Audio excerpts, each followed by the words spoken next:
shows to prep. All your favorite action.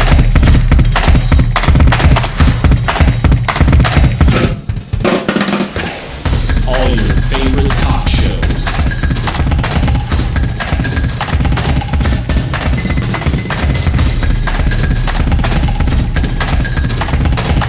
Find it on ProView Networks.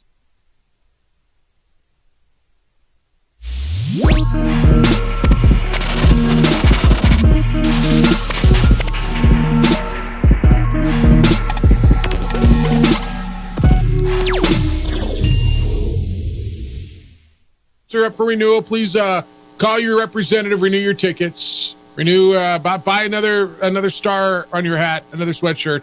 Mike McCarthy's back. Everything's good, boys and girls. Sure is. What up, and Merry Thursday. No poem or prose for you to open up although I should kind of do that on a daily basis, should I not? Everyone I talked to loved it. I mean, how many? Two people? Your kid and DeCito and they count. Of course they do. I mean, did anybody actually even know we did it? I don't talk to that many people, right. But the ones that I did, and it was all right. 4 or 5 people. Yeah, they all thought it was good. It's good radio. It was good. Steel Pig Drive. Jeff Symbieta, he's DC. JJ, how you living? What it do? Big day for you last night. Huge. 68-61 in the pit. Lowell women beat Wyoming. Wyoming a bit undefeated, huh? Yep. 4-0 Cowgirls go down in the pit. The best game Lobos played this season. Best one they've had. Needed that. All right, we're going to get into that. Open it up, because I know you're seething. I know you've got thoughts. Hey, maybe you're celebrating. Maybe you love Mike McCarthy. I don't know where the percentages are. There's no scientific poll. I don't believe it to be 99%. But if I asked you percentage of Cowboy fan who was hoping after the debacle that was the loss of the Packers on Saturday past in the playoffs, where the number 2 seed overall in the NFC had a home game and was the 7.5-point favorite against a 7 seed, a first-year starting quarterback, the youngest team in the NFL on the other side, and found themselves down 48-16 and embarrassed at home. How many? What do you think the percentage of Cowboy fan who wanted to make it? Now, you're fan, you're not owner. It's not your damn team. As much as you we and say we and say we and say we and wear all your stuff. But what do you think the percentage is that wanted to make a change? Well over 90. You think? I was thinking 85, but okay. I mean, 99% of. I don't know. I didn't do a scientific poll. We talked about this job as if it were open, didn't we? Yes, we did. I think the majority of people spoke about this job as if it were open. It is not open. Jerry Jones is the owner and the general manager of this team, and he met with Mike McCarthy yesterday. Coach did his exit interviews, and Mike McCarthy did his interview with Jerry Jones. Quote from Jerry Jones.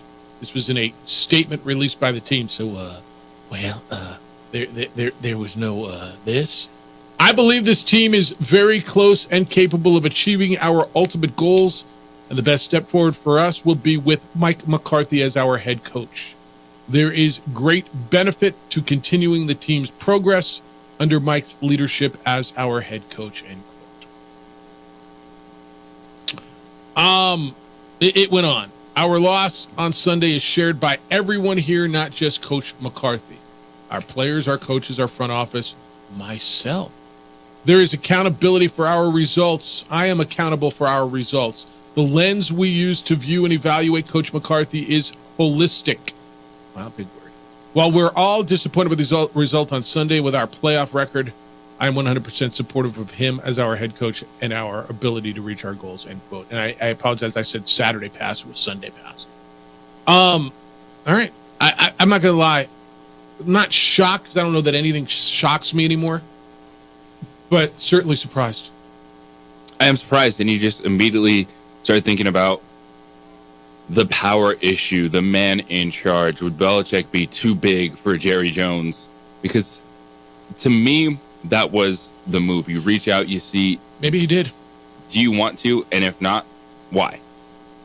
And I just keep going back to, is it just a power thing? Are we realizing that Jerry Jones, whether he's won or not over the last 28 years, is still arguably one of the most powerful people in the NFL? Bill Belichick, with his ego, what he wants to do, it's no longer the Patriot way, it's the Bill Belichick way that he's going to bring into wherever he goes, because this is hyper-focused about the postseason.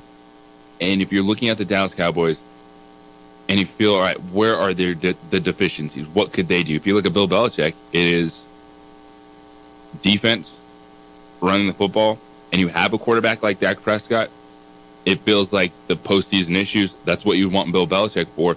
But now I can understand if you're a Dallas Cowboys fan, you're sitting there going, man, it's just going to be more of the same. You're going to win 12 games and flame out in the playoffs. Well, I mean, the next question is your quarterback, right? And maybe, I sit here and I think, well, maybe this happened. Maybe, like, when you say Bill Belichick would have, maybe he did reach out to Bill Belichick. I mean, do you think he called him and gauged his interest, or do you think that's just too big of a personality for Jerry Jones to bring in? I think someone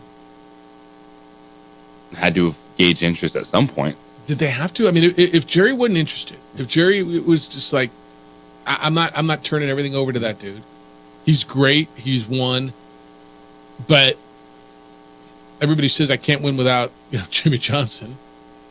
And it's got, if it's got to be my way. I mean, can you see Bill Belichick coming in and putting up with the crap that the majority of these coaches have? Jason Garrett just sat there and was a punching bag. There was a guy before him. I see him.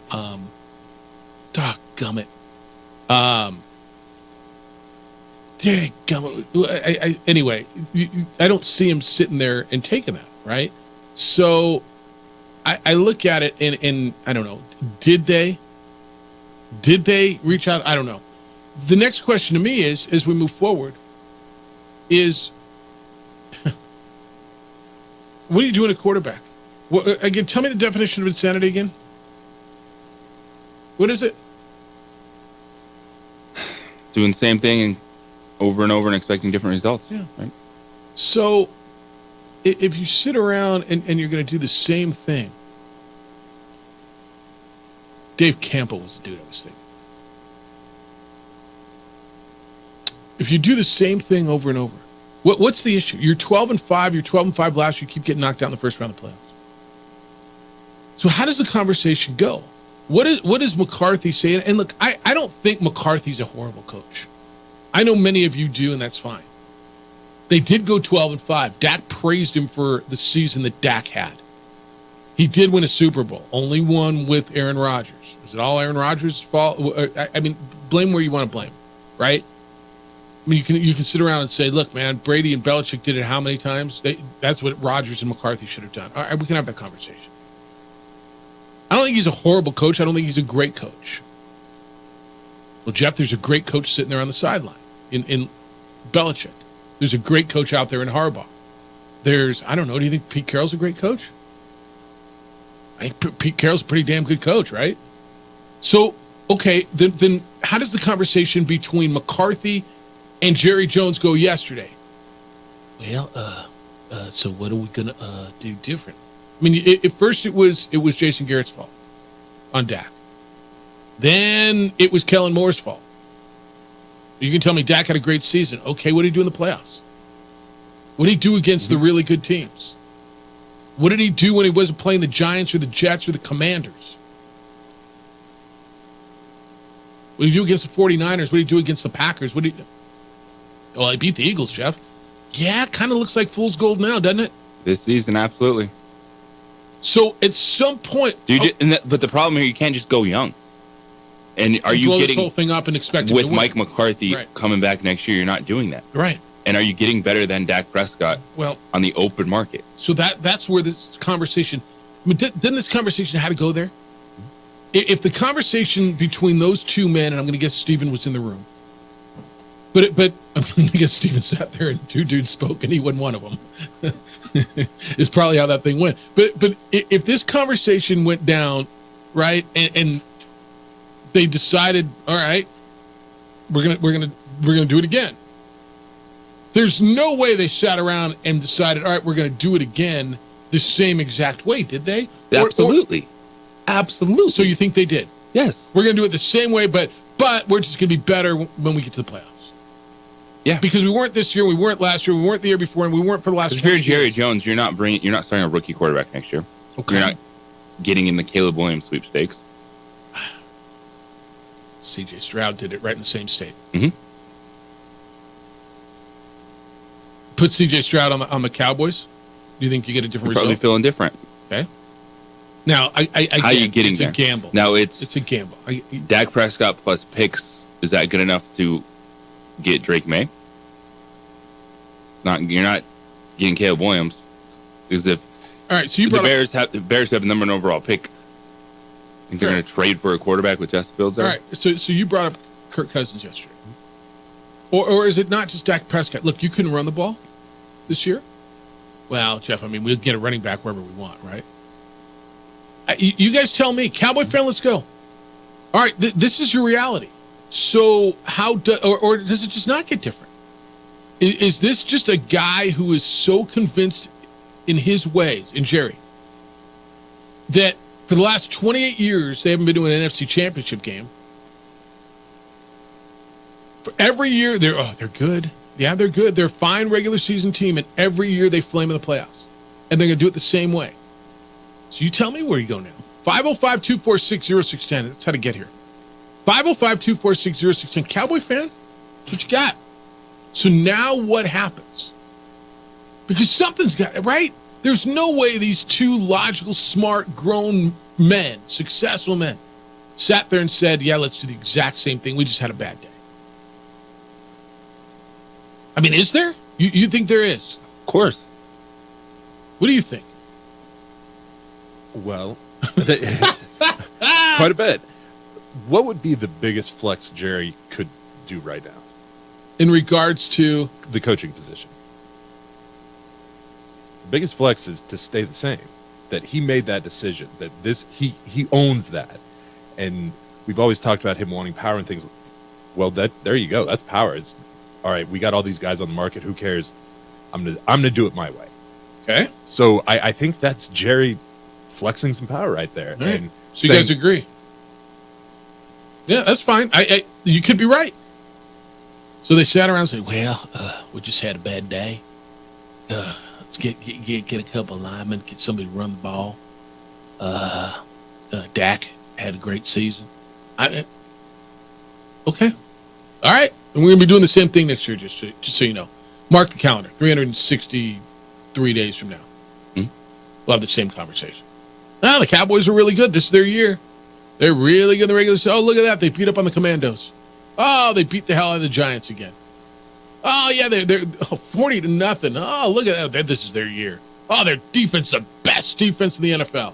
We had that conversation, by the way. We had that conversation. They gave a 48 to Jordan Love in the playoffs.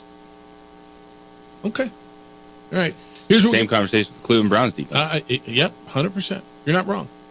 All right, here's what we're doing today. 8:30 this morning. Jerry Palm's going to be with us. CBS Sports, one of the best they've got. We're going to get into national perspective with the Lobos, the Mountain West Conference, another big one in the league last night. 9 o'clock, Richard Pitino will be with us, Lobo men's basketball coach.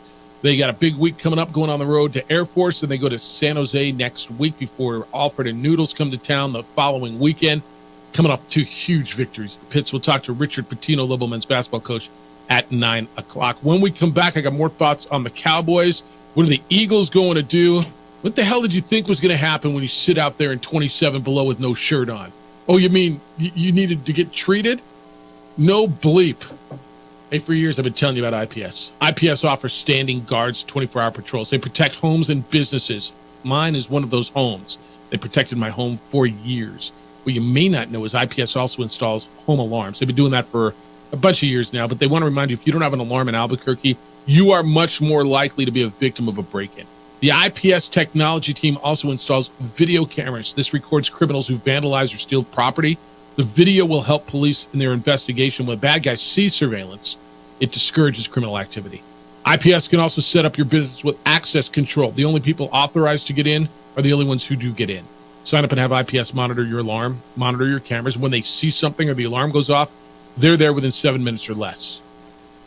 They get there, they check it out. Armed, trained security officers. And they provide the manpower and technology to protect you, your family, and your property. It's a winning combination. Call IPS. The number is 505-897-2420.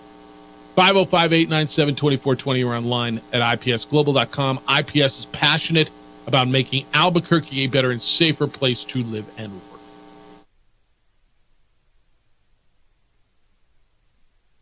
We would like to thank the following sponsors for making this broadcast possible. What's going on, Lobo Nation? Ja'Cory Krosky-Mirror here. And I'm Devin Dampier. The Lobo football team's going through some changes, but we're here to stay. We'll put in the work on the field and in the weight room, but we'll need your help off the field. 505 Sports Venture is leading the charge in the NIL space. And you can be part of it. Shorty, she better than all my intentions. Locked in, shorty, you got my attention. See your baby, I get you the business. Touchdown and pay you a visit. Albuquerque's leader in sports is ProView. From pros to prep, all your favorite action.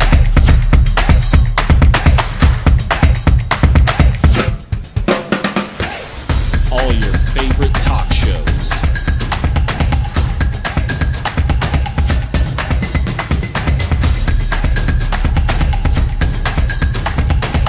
Find it on ProView Networks.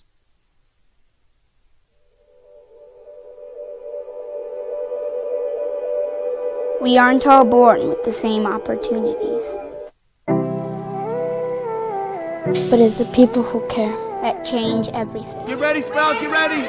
My coach, my teacher, my older sisters, my grandma, my brother, my tutor, my dad, and my mom. As New Mexicans, it's up to all of us to do our part.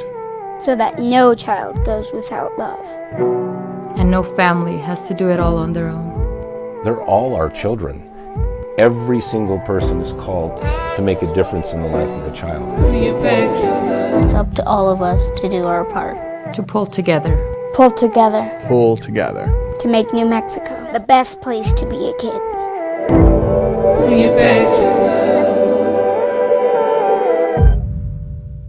Hi, I'm Steve Stucker here for Dr. Robert Melendez and the Juliet Eye Institute. You may remember me like this, but no more. The glasses are gone. I tossed them months ago because of a brand new procedure from Dr. Melendez known as RLE, Refractive Lens Exchange. The latest technology, the best eyesight I've ever had in my life, and you can check it out by clicking on the link in the description right here.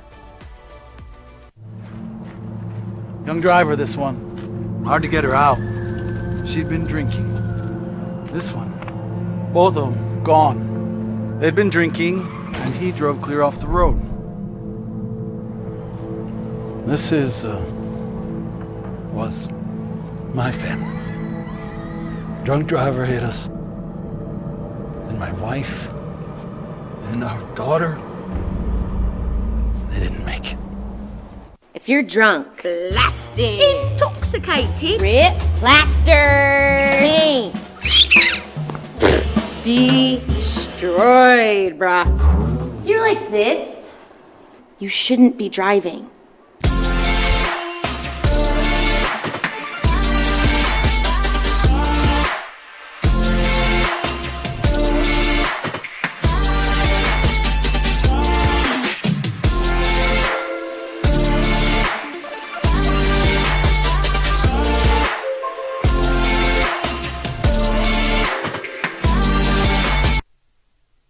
Understand that. You can find us, obviously, if you found us, you're on the AM at 610 or on our app, Sports Animal, or sportsanimalabq.com, or however it is. I appreciate you finding us. I apologize. I know it's inconvenient. You get used to it. We push you towards the FM, and then it's been down, and I know we're working on that. So, yes, aware of it, and apologize. And thanks for finding us how you did. Text line also says Jerry Jones is going to give Dak Prescott Patrick Mahomes money when he should be getting Baker Mayfield money. I shouldn't say I see no way. I mean, part of me sits here and says there's just no way he gives him Patrick Mahomes money, right? And then I realize who I'm dealing with, and I'm like, will anything shock you? That's exactly right. He should be getting Baker Mayfield-ish, more than Baker Mayfield. I mean, somewhere between Baker Mayfield and Daniel Jones. I think Daniel Jones is not worth the 40. But this says he's going to give him Patrick Mahomes money. Like, nothing surprises me anymore. And that's not fair. Nothing shocks me. I was a little surprised yesterday when McCarthy came back. I mean, do you think he's going to give him that kind of money? Dak's going to want more money. He's going to go look at my numbers. His agent's going to say, look at my numbers. The answer is, yeah, look what you did in the playoffs.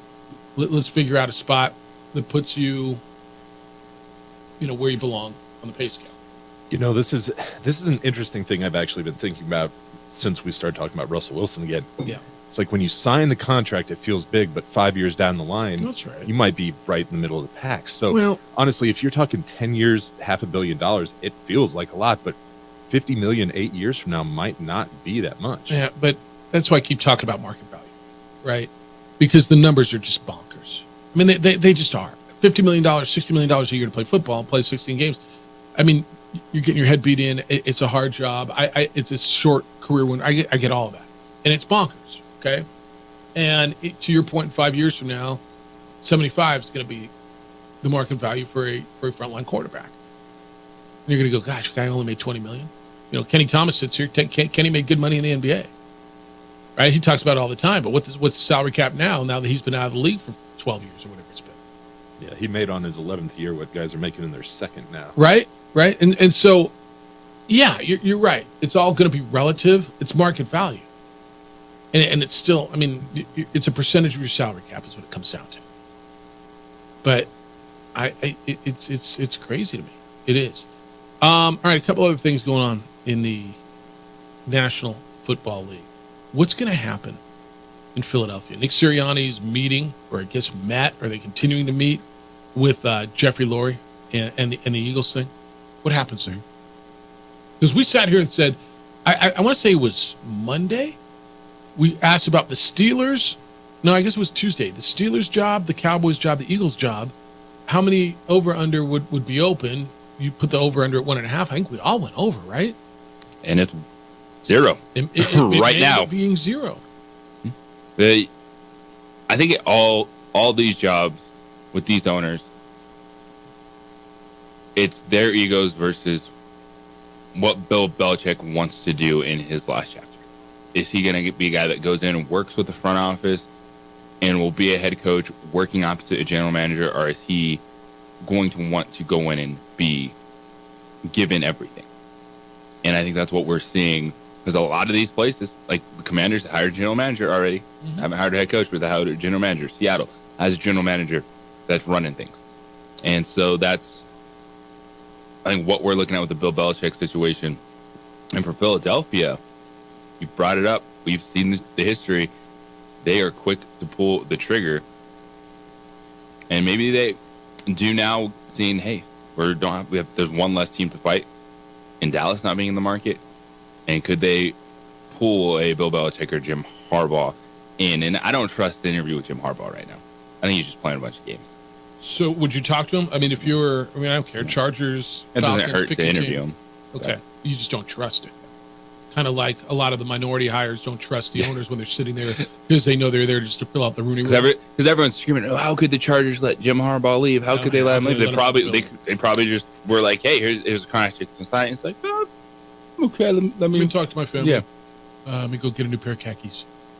Yeah, let me go ask to be invincible in Michigan, and I'll come back to you. Invincible, where they can't touch me. Yeah, all that's right. All right, then there's this. So we had a conversation I think it was Friday. We talked about what would it take. We talked about coldest games and would you go out and sit in the 27 below or whatever the hell it was. I watched Hard Knocks last night with the Dolphins, and it's an interesting perspective on the cold and going out to that game, and McDaniels talking to them and the whole thing. The Kansas City Fire Department said that it received 69 calls for service to Arrowhead Stadium on Saturday. Half of those calls were for hypothermia. 15 people went to the hospital, 7 for hypothermia, 3 with frostbite. No bleep? Like, really? So you stand out there for 3 hours, drink your guts out, take your shirt off, and you got hypothermia? I can't feel bad for, I feel bad for people who go to the hospital. It sucks. I don't want anybody to get sick. Was it worth it? I mean, that's the question. Really? Feel like I was there. You know who's a fan? I'm a fan. It was minus 30, and I did not leave. God bless you. I mean, God bless you. You know, we got some Chiefs fans here in the building, and they're like, nope. There's a buddy, guy you and I both know. He was thinking, I'm thinking of taking my kid. Tickets are $35. I can get playoff tickets. Just drive out there. What's it take to drive to Kansas City? Like 10 hours, right? Drive out there. It's like 10 hours, and it's $35. Tickets are cheap, and we can go to a playoff game. Good on you. I just would have. I don't know. Like I told you, cheap for a reason. I am soft. Okay, I'm SoCal soft when it comes to winter. I've hardened up over the years, living in Washington State, and then of course here and having our winter. And you laugh at our winter, right? I mean, our winter. Like, this is cold, dude. It's cold. It gets down to 15 degrees and whatever. It's cold, but that's different. That's a different world, man. And to go out and voluntarily sit outside in that and scream, and I'm good, man. But the people who do it, I told you last week, I compared it to people who run a marathon. I don't get it. I have no desire to do it, but I have mad respect. I talked to my dad after that show, and I asked what he was doing with his tickets. Yeah. He told me he didn't even want to walk from the parking lot into the building, so he gave them to my sister, let her and her boyfriend go. So they went. They did. Did you talk to her? I have not, no. Can we get her on the show? Actually, like, potentially. I mean, what do they wear? Like, okay, help me understand this. They were in a climate-controlled environment. Okay, see, again, different story. I'm walking from my car. I can handle that because I'm going in the building and I'm going up into the suites, and where Taylor Swift was sitting. She looked just fine, didn't she? She had that nice warm jacket. Yeah, the custom jacket, and her and Brittany Holmes and Mama Kelsey, they were all fine. What do you think the rest of the wives and moms think, by the way, and girlfriends, and like what does the left guard's mom think? Where's the inside linebacker's girlfriend sit? Because I was watching Raheem Mostert's girlfriend and Tyreek Hill's wife sitting out on Hard Knocks, freezing. When the players asked the ref, how many layers you got? The referee said 6. Referee said 6 layers. 6. How do you got help me? How do you did one of these games? What do you wear? You've got your base layer, which some sort of thermal base layer. Right, thermal base layer. Yeah, long john, something like that. Yeah. Probably, if you have a thermal base layer, you're actually probably doing long johns on top of that. Then you might go ski pants. If you don't want to go like 6 layers, because that's pretty heavy, but. Yeah, because then when you got to get rid of used beer, it takes a long time. Long lines get long. But up top, then you're wearing thermal. You're wearing long john. You've probably got some sort of long sleeve shirt, some sort of sweatshirt over that. Like a wool sweater, or that warmest you got, and then your ski jacket on top. There's no way to keep your feet not from not being miserable. You know, some of these boots these days actually do a pretty good job. But honestly, that's when you're in the pocket warmer, hand warmer territory. Yeah, but you're just cracking those. Do those fit in your boots, like in your feet? If you're wearing ski boots, some are made to do that. But I mean, if you're wearing ski boots in a stadium, you're ready for anything. Hey, imagine that though. There's hypothermia. Want to do Red Zone in this 7:45 ish? I will do that. We got Richard Pitino at 9:00. Jerry Palm going to be with us at 8:30. When we come back, Diego Pavia has a new place to play college football and go to school. SEC, baby. We'll tell you where he's going and kind of how that all works out, because it's going to make sense to you. That's when we come back. Guys, how you feeling? Tired? Less energetic than you used to be? Confidence may be waning a bit? Time to turn the page, and you can do that by calling New Male Medical Center. New Male specializes in men's health, and they offer you cutting-edge treatments for low testosterone, for fatigue, for erectile dysfunction. Their expert team is dedicated to helping you regain that spark and the vitality and that energy So imagine feeling energetic and confident and at your best again, whether it's reigniting the passion in the bedroom or restoring your youthful vigor, even tackling hair loss. NuMale's personalized treatments are designed just for you. Don't let another day go by feeling less than your best. You can join thousands of men who have transformed their lives with NuMale. It's confidential, it's comprehensive. Most importantly, it's about you and it works. So, ready to discover you again?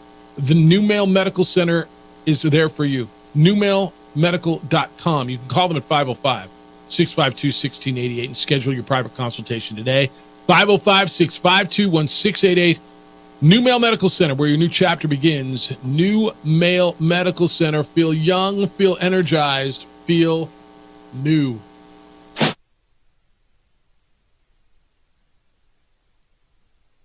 We would like to thank the following sponsors for making this broadcast possible.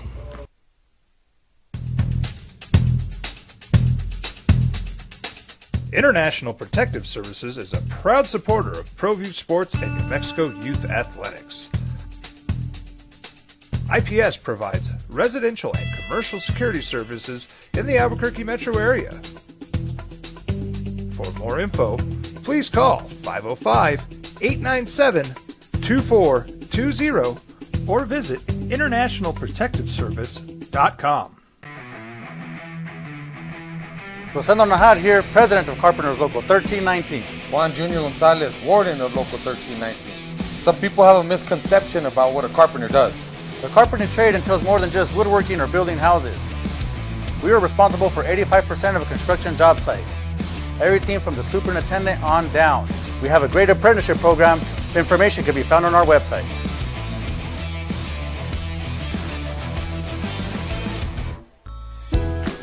Hi, my name is Daniel Chavez, and this is my business partner, David Chavez. We are the owners of Indeed Safety. Indeed Safety is a local safety consulting company helping our clients with their safety needs for their projects. One of the things we pride ourselves as a construction safety company is helping our men and women in construction get home safe every day to their families. Indeed Safety is a proud supporter of ProView Network.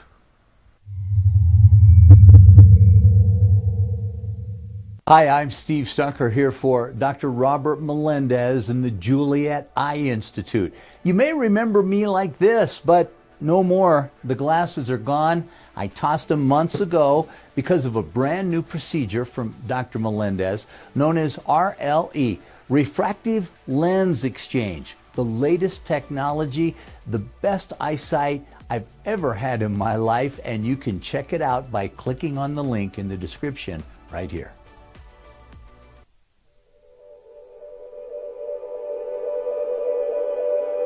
We aren't all born with the same opportunities. But it's the people who care that change everything. Get ready, Sprout, get ready! My coach, my teacher, my older sisters, my grandma, my brother, my tutor, my dad, and my mom. As New Mexicans, it's up to all of us to do our part. So that no child goes without love. And no family has to do it all on their own. They're all our children. Every single person is called to make a difference in the life of a child. It's up to all of us to do our part. To pull together. Pull together. Pull together. To make New Mexico the best place to be a kid.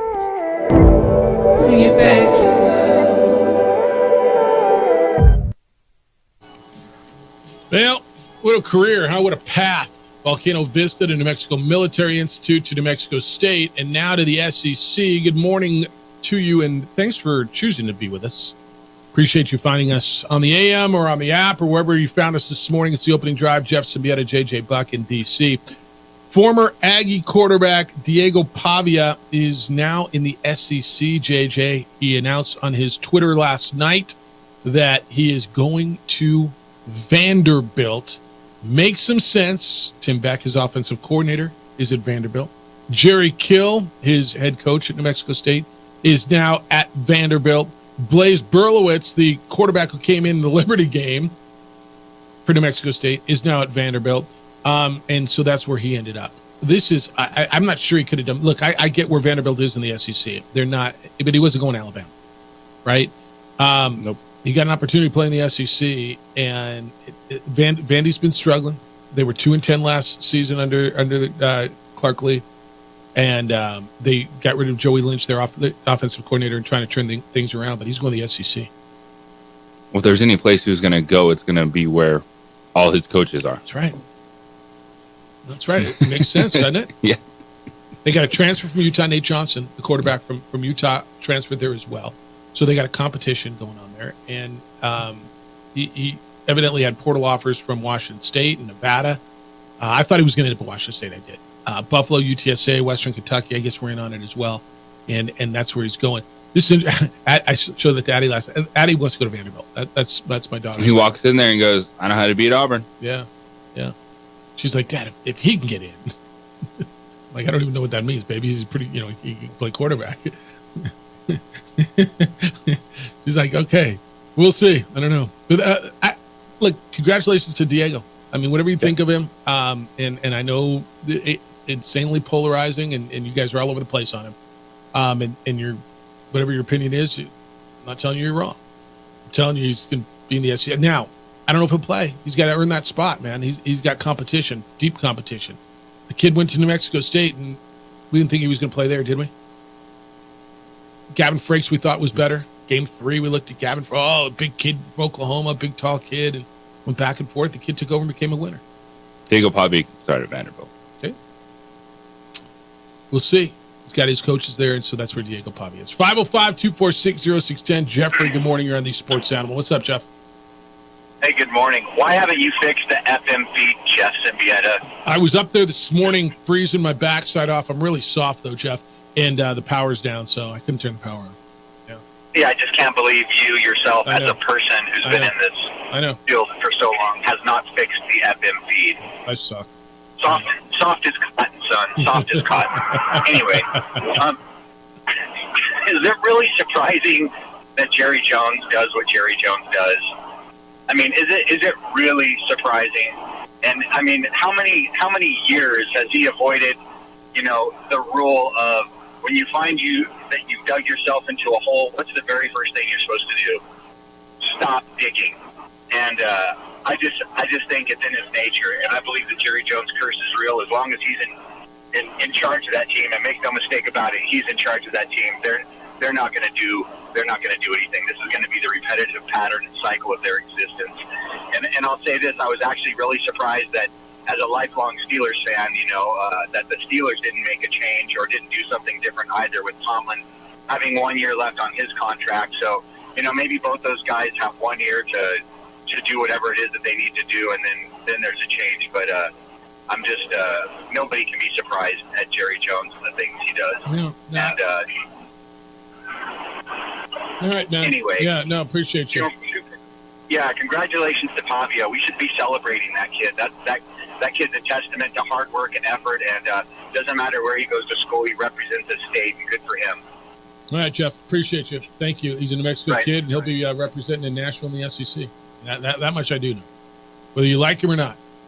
And I was looking at some of the responses, from Vanderbilt people, and they're just learning. Oh, he peed on the other guy's logo, and what are we? And then other people are saying, "Who cares? It's the SEC. We've seen way worse, right?" I mean, it's like, I don't care where he peed. Can he play? Right? I mean, that's literally what I've been reading. Oh, they'll be all about that. Yeah. Yes, that's right up their alley. 100%. He said he's nothing surprises. So I will give you this.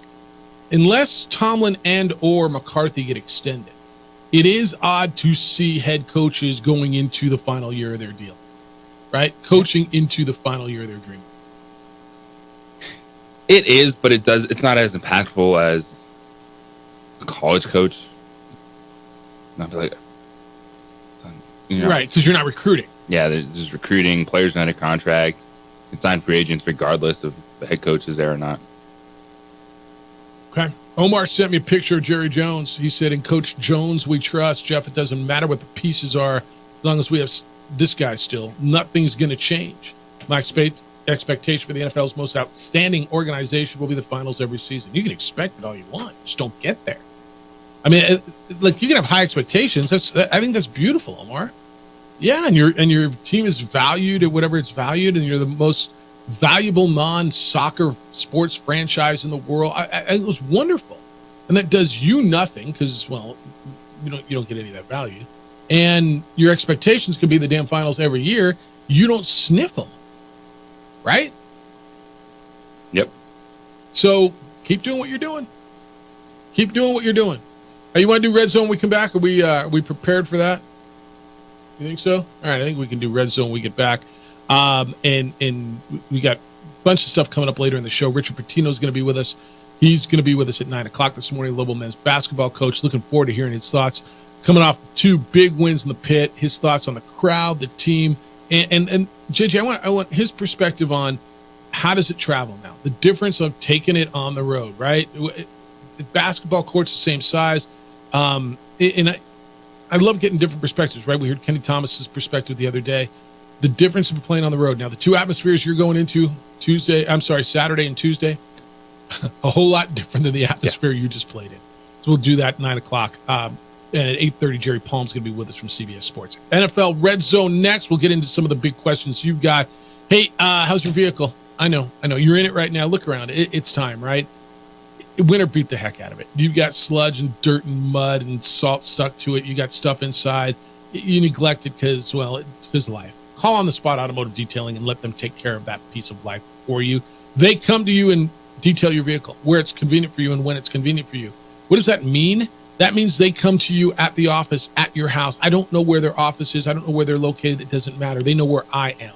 And that's really all that matters. And I know how good they are. That's why they were awarded Best in the City for 2023. They're the best. They're the most reliable. They're the most efficient when it comes to what they do. And what they do is detailing. Inside, outside, around the rims, under the hood. Remember when you took the car off the lot? This is what the car dealers do. They detail their vehicles, not just a car wash. Every little bit.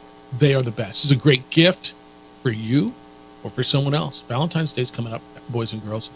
Go check them out. Find out what they're all about. I think you're going to dig them. You can book and buy right there online. It's otsdetailing.com. That is otsdetailing.com. This report is sponsored. We would like to thank the following sponsors for making this broadcast possible.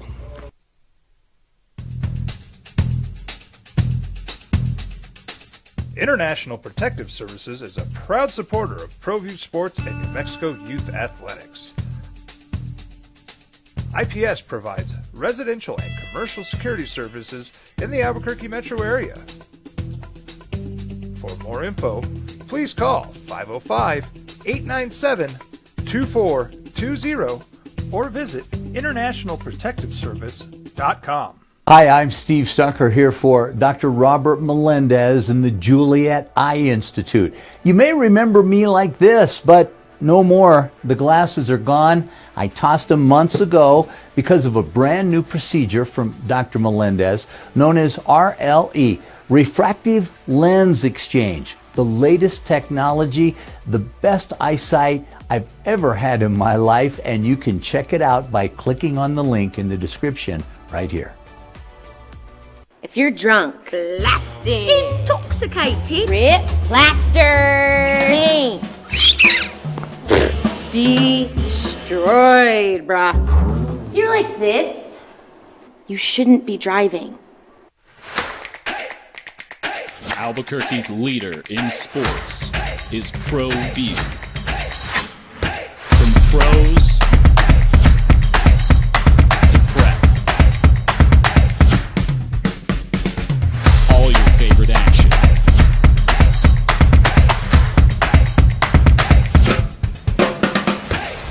All your favorite talk shows.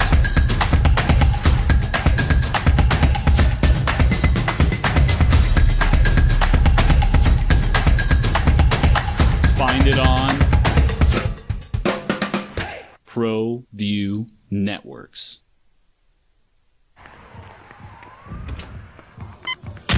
These are more than just the sounds of a safe place to go after school. These are the sounds of interest being ignited and of mentors making an impact. At Boys and Girls Clubs, we don't do just one thing. We do whatever it takes to meet the needs of every kid who comes through those doors. Because whatever it takes is what it takes to build great futures. Great futures start here.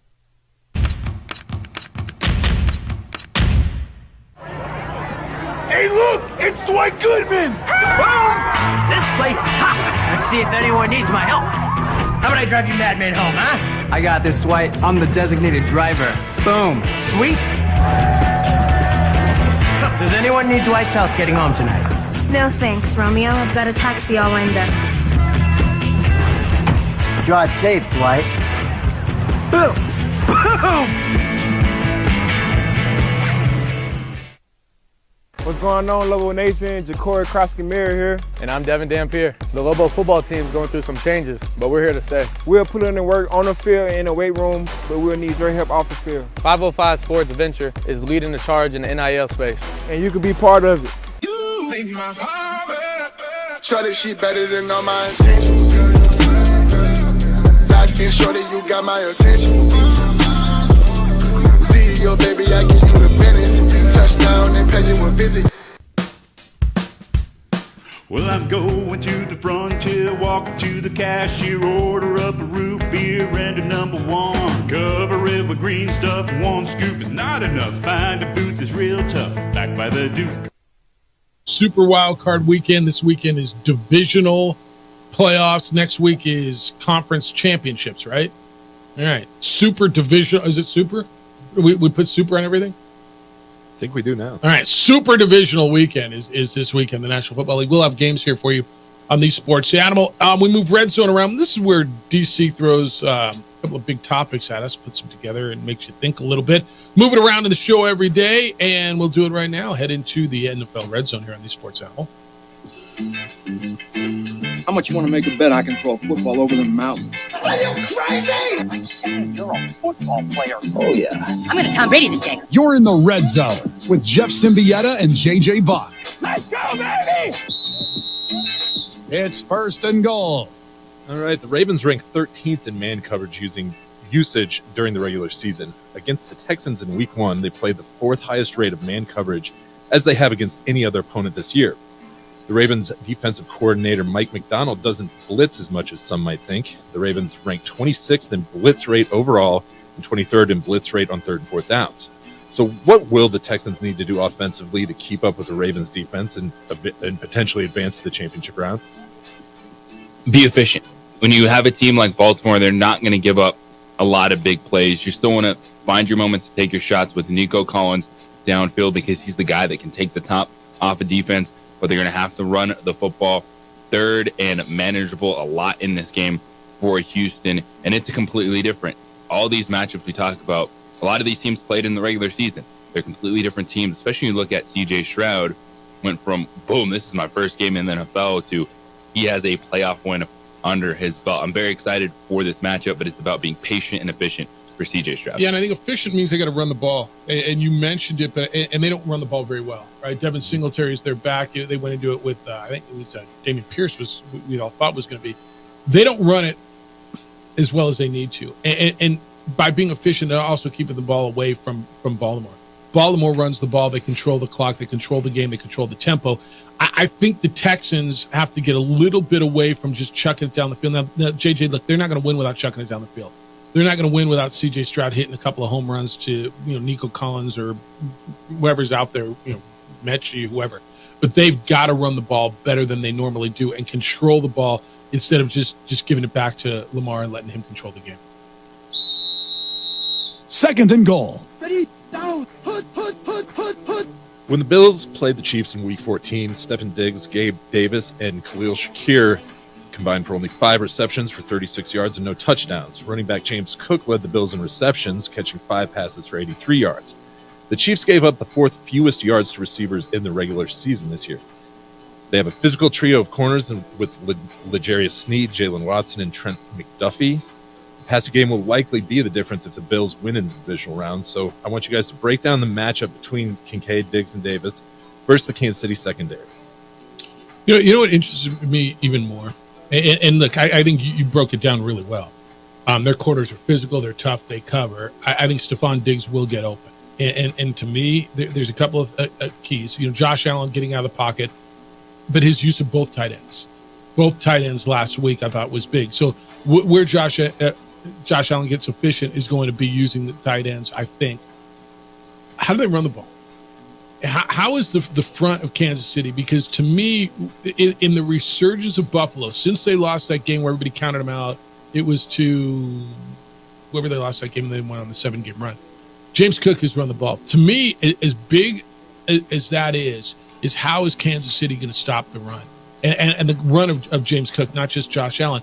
Because, yeah, we worry about Josh Allen throwing the ball.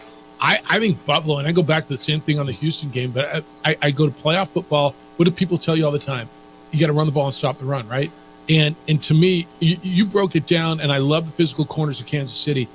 Can they slow down the run? And I think they can. That's why Kansas City's got a chance in this game. And I think the biggest running threat will be Josh Allen in this game, because when you talk about James Cook, and he was their leading receiver, who was not running the football well in that game. And I think it's going to be Josh Allen making a lot of plays outside the pocket. You do have to bring up that Gabe Davis did not practice yesterday. Yeah. So potentially he misses that game. And I'm actually okay with this matchup because Josh Allen hasn't been hyper-focused on one wide receiver. Yes. Stephon Diggs, if you had him on your fantasy team, you hated it because he disappeared the last month of the season. But Josh Allen pushing the football different places. Dalton Kincaid is a matchup nightmare. Dawson Knox caught a touchdown last week. So I think the fact that it's an open offensive attack where Buffalo can really help them in this matchup. And it's just, this game is so much different than it's been in the past because you're not looking at this game as explosive. You're looking at this game as both teams are going to run the football. Can they make a big play? And the challenge for Buffalo, I don't think it's going to be their offense against the Chiefs defense. It's going to be, is anyone healthy enough on that Bills defense to play? You know what's kind of crazy about this? You have these two quarterbacks, these two offenses. Of the 4 games, it's got the second lowest betting total of the 4 games. 3rd and goal. I think that might be because there's another blizzard rolling. Well, there's going to be cold. Yeah, very cold once again. Hypothermia? Never mind. Yeah, maybe. We'll talk about that. Okay, so yesterday we found out that both Mike McCarthy and Mike Tomlin will both be returning to coach on expiring contracts. So let's fast forward to the end of next year. If the Cowboys, Steelers, and even possibly the Bears jobs are available, would 2024 actually be more desirable for a head coach looking to make a move? No idea. I think there's just so much movement every season. It's hard to say one year might be better than the next because you think, oh, this draft class is going to be so much better. And that's just always a guess with what we see number 1 overall picks of franchises that they go to.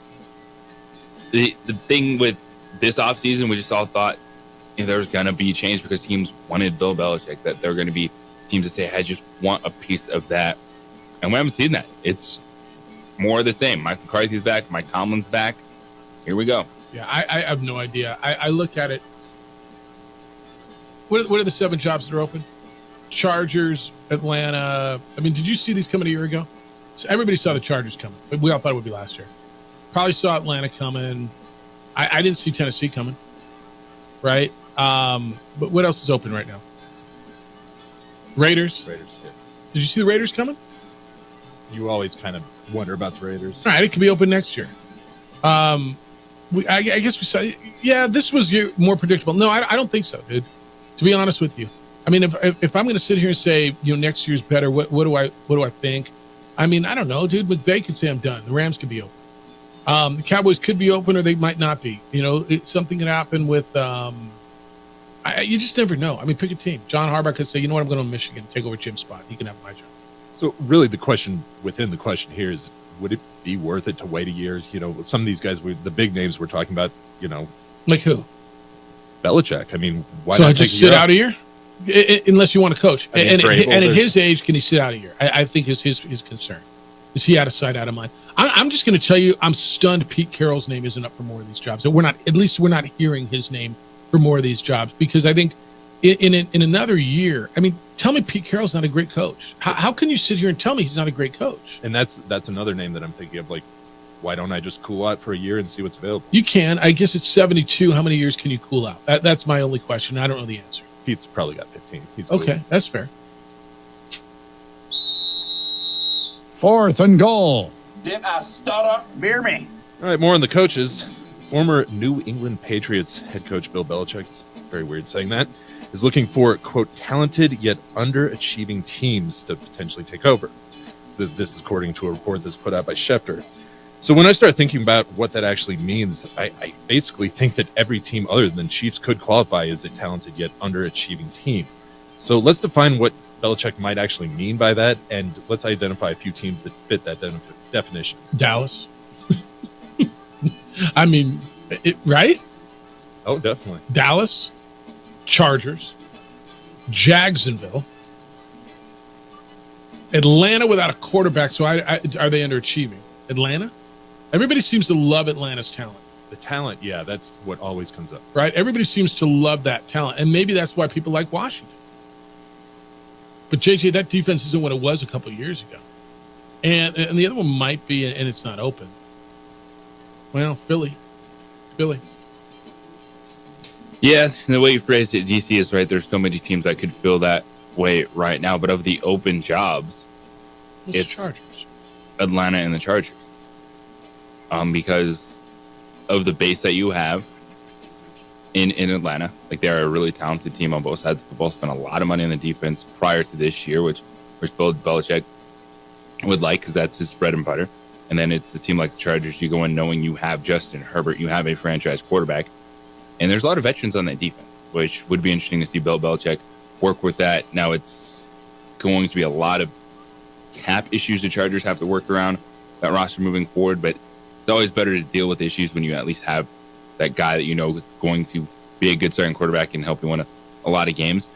I think ultimately, like, I just keep coming back to it. The jobs that are open, I think he ends up in Atlanta. Belichick. Yeah. Everything's pointing that way, huh? No, everything's pointing that way. All right, good stuff. That's a good red zone. All right.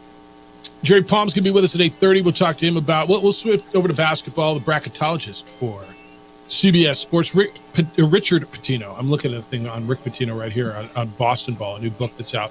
Richard Pitino, Lobo men's basketball coach, is going to be with us at 9 o'clock. When we come back, he's back. Mike McCarthy, your thoughts? Cowboy fan, let's go. Let's go. It's the opening drive on 95.9 FM and AM 610. The Sports Animal, your home for Super Bowl 58.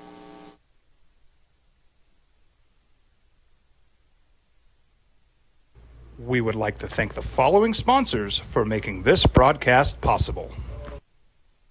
What's going on, Lobo Nation? Ja'Cory Cross-Camara here. And I'm Devin Dampier. The Lobo football team's going through some changes, but we're here to stay. We'll put in the work on the field and in the weight room, but we'll need your help off the field. 505 Sports Venture is leading the charge in the NIL space. And you can be part of it. Shorty, she better than all my intentions. Locked in, shorty, you got my attention. CEO, baby, I get you the business. Touchdown and pay you a visit. International Protective Services is a proud supporter of ProView Sports and New Mexico Youth Athletics. IPS provides residential and commercial security services in the Albuquerque metro area. For more info, please call 505-897-2420 or visit internationalprotectiveservice.com. Young driver, this one. Hard to get her out. She'd been drinking. This one. Both of them gone. They'd been drinking, and he drove clear off the road. This was my family. Drunk driver hit us.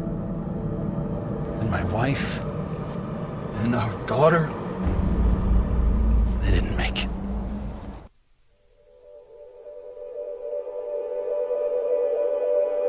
We aren't all born with the same opportunities. But it's the people who care that change everything. Get ready, Sprout, get ready! My coach, my teacher, my older sisters, my grandma, my brother, my tutor, my dad, and my mom. As New Mexicans, it's up to all of us to do our part. So that no child goes without love. And no family has to do it all on their own. They're all our children. Every single person is called to make a difference in the life of a child. It's up to all of us to do our part. To pull together. Pull together Pull together. to make New Mexico the best place to be a kid.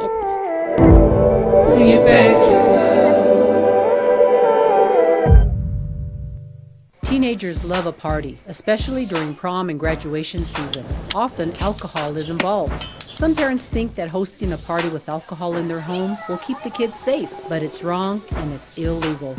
As a parent, to allow your teenagers' underage friends to consume alcohol on your property is a felony. Parents who host lose the most. Don't be a party to teenage drinking. This is a program of the Drug Free Action Alliance. For more information, go to burnco.gov/do-not-host. Albuquerque's leader in sports is ProView. From pros to prep, all your favorite action.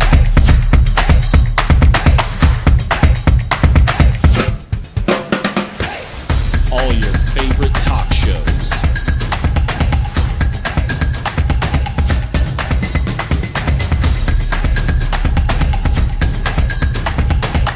Find it on ProView Networks. What's going on, Lobo Nation? Ja'Cory Cross-Camara here, and I'm It's the OD in the AM with three-time New Mexico Sportscaster of the Year, Jeff Symbieta and JJ Bach. All right, let's go, Cowboy fan. 505-246-0610. How you feeling? Mike McCarthy is your coach. He's my coach. He's my football coach. Yeah, hardly, right? I mean, you don't feel that way, do you? But he is your coach. It's the opening drive. Jeff Symbieta, JJ Buck, DC, want to hear from you. 505-246-0610. Phone line and text line here. So now you're in for an all or nothing. I don't know, man. I'm reading this everywhere. All or nothing. Wasn't that this year? Wasn't this year all or nothing? And I don't know. You didn't get nothing, but you sure as hell didn't get it all. You got a division title. You get to fly another flag. But I'm not sure I buy this all or nothing thing. I don't know that I get it. The Cowboys now are going to work on a contract extension, I guess. Dak Prescott's set to count for $59.4 million against the salary cap. Without an extension or the addition of any voidable years, that's how his contract would look. So it's difficult for them to add free agents. Prescott's gone 8 years as the starter. 2-5 in the postseason. Never been in the conference title game. Keeping both the quarterback and the head coach. And JJ, your thought is, and because I asked you earlier, how did the conversation go? So yesterday, Jerry Jones sits with Mike McCarthy and they go through it. And you're saying you don't think there's anything drastically anything big that they need to change? You think we just had a That's bad not day? what I said. Okay, what are you saying? Do they need to make a change if you're underperforming in the playoffs? Yes, they're not going to. Because with Dak Prescott, or with what they've done up until that point, there's not a quarterback that they're going to bring in that's better than him in the playoffs. You can say you want Kirk Cousins. What has Kirk Cousins done in the postseason? Fair. Is Kirk Cousins ever had a team like this? Yet, Minnesota Vikings. Were they this good? Yeah. Justin Jefferson is CeeDee Lamb. Yeah. Okay, I'll give you the one piece. Yeah. What else did the Cowboys have? Cowboys on offense don't run the ball. They have a young tight end. That's fair enough. About what the Vikings. DJ Hawkinson is way better tight end than anybody on the Cowboys roster. About a year before. Yeah, about right. Okay. Yeah, you're right. And I get it, like you want something to change, but right now, Dak Prescott, you taking Dak Prescott or Russell Wilson? Dak Prescott. Taking Dak Prescott or Derek Carr? Dak Prescott. They could be a real conversation. Dak Prescott or Kirk Cousins, a 36-year-old Kirk Cousins coming off a torn Achilles. Yeah, flip me a coin. Yeah. And so that's where you're at. Or do you say, hey, we're going to take a back into the first round quarterback, young guy to bring in, and just start over with So the conversation we had yesterday, trading Micah Parsons and 2 firsts for Caleb Williams, the pick for Caleb Williams, you just, no way. I think what would be hard to do that is how do you get out of Dak's deal? Well, you got to find somebody to take it. You got, and that's going to be the really hard. Does Because if you're Does bringing in Atlanta Caleb Williams, it's a rookie contract, but that's still like a $20 million rookie contract. And you still have the hit that's Dak, and who's taking Dak? And it is. Now, I think you could work out a trade for Dak Prescott. Okay, that's what I'm saying. point. Who's taking Dak? Is Seattle? Is, I look through this whole thing and I'm like, okay, if I wanted to trade Dak, where could I send him? Pittsburgh? I've got to think of teams that need a quarterback that don't have a high first round pick that would think we're better off with that, because we got to be close. It's got to be a team that thinks they're close. We're better off with that than a Bo Nix, Michael Penix kind of a thing, right? So is that Pittsburgh? Is that Atlanta? Is that, dare I say, the Raiders? Right? Is it someone like that? It might Minnesota. They could be there, with the uncertainty of where Kirk Cousins is going to be coming off the Achilles. Feels like they're done with Kirk Cousins. As much as Kirk Cousins wants to be there, it feels like they've said they want him back. The general manager said it. Okay, all right. So I don't even think it's what do you get back for Dak? Is how do I get out from under that contract? And who wants to eat that? And so it's got to be a team that thinks they're close. It's a quarterback away that likes Dak. Now, who is that? It's and isn't drafting at the top of the draft that's going to get one of those top 3 quarterbacks. So is that Atlanta? Is that Pittsburgh? Is that Seattle? Seattle's interesting to me. The Geno thing. Dak Prescott or Geno Smith. Yeah, no, and I think Geno came back to level this year, didn't he? And do you feel like, you know what, I can get him over the hump? I understand what he's been in the postseason there, but we can make a difference here. A la Matt Stafford, although Matt Stafford didn't normally get to the playoffs. It's not. You were making that comparison yesterday.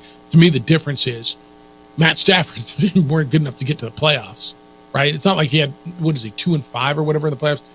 Prescott gets there every year. Matt Stafford didn't.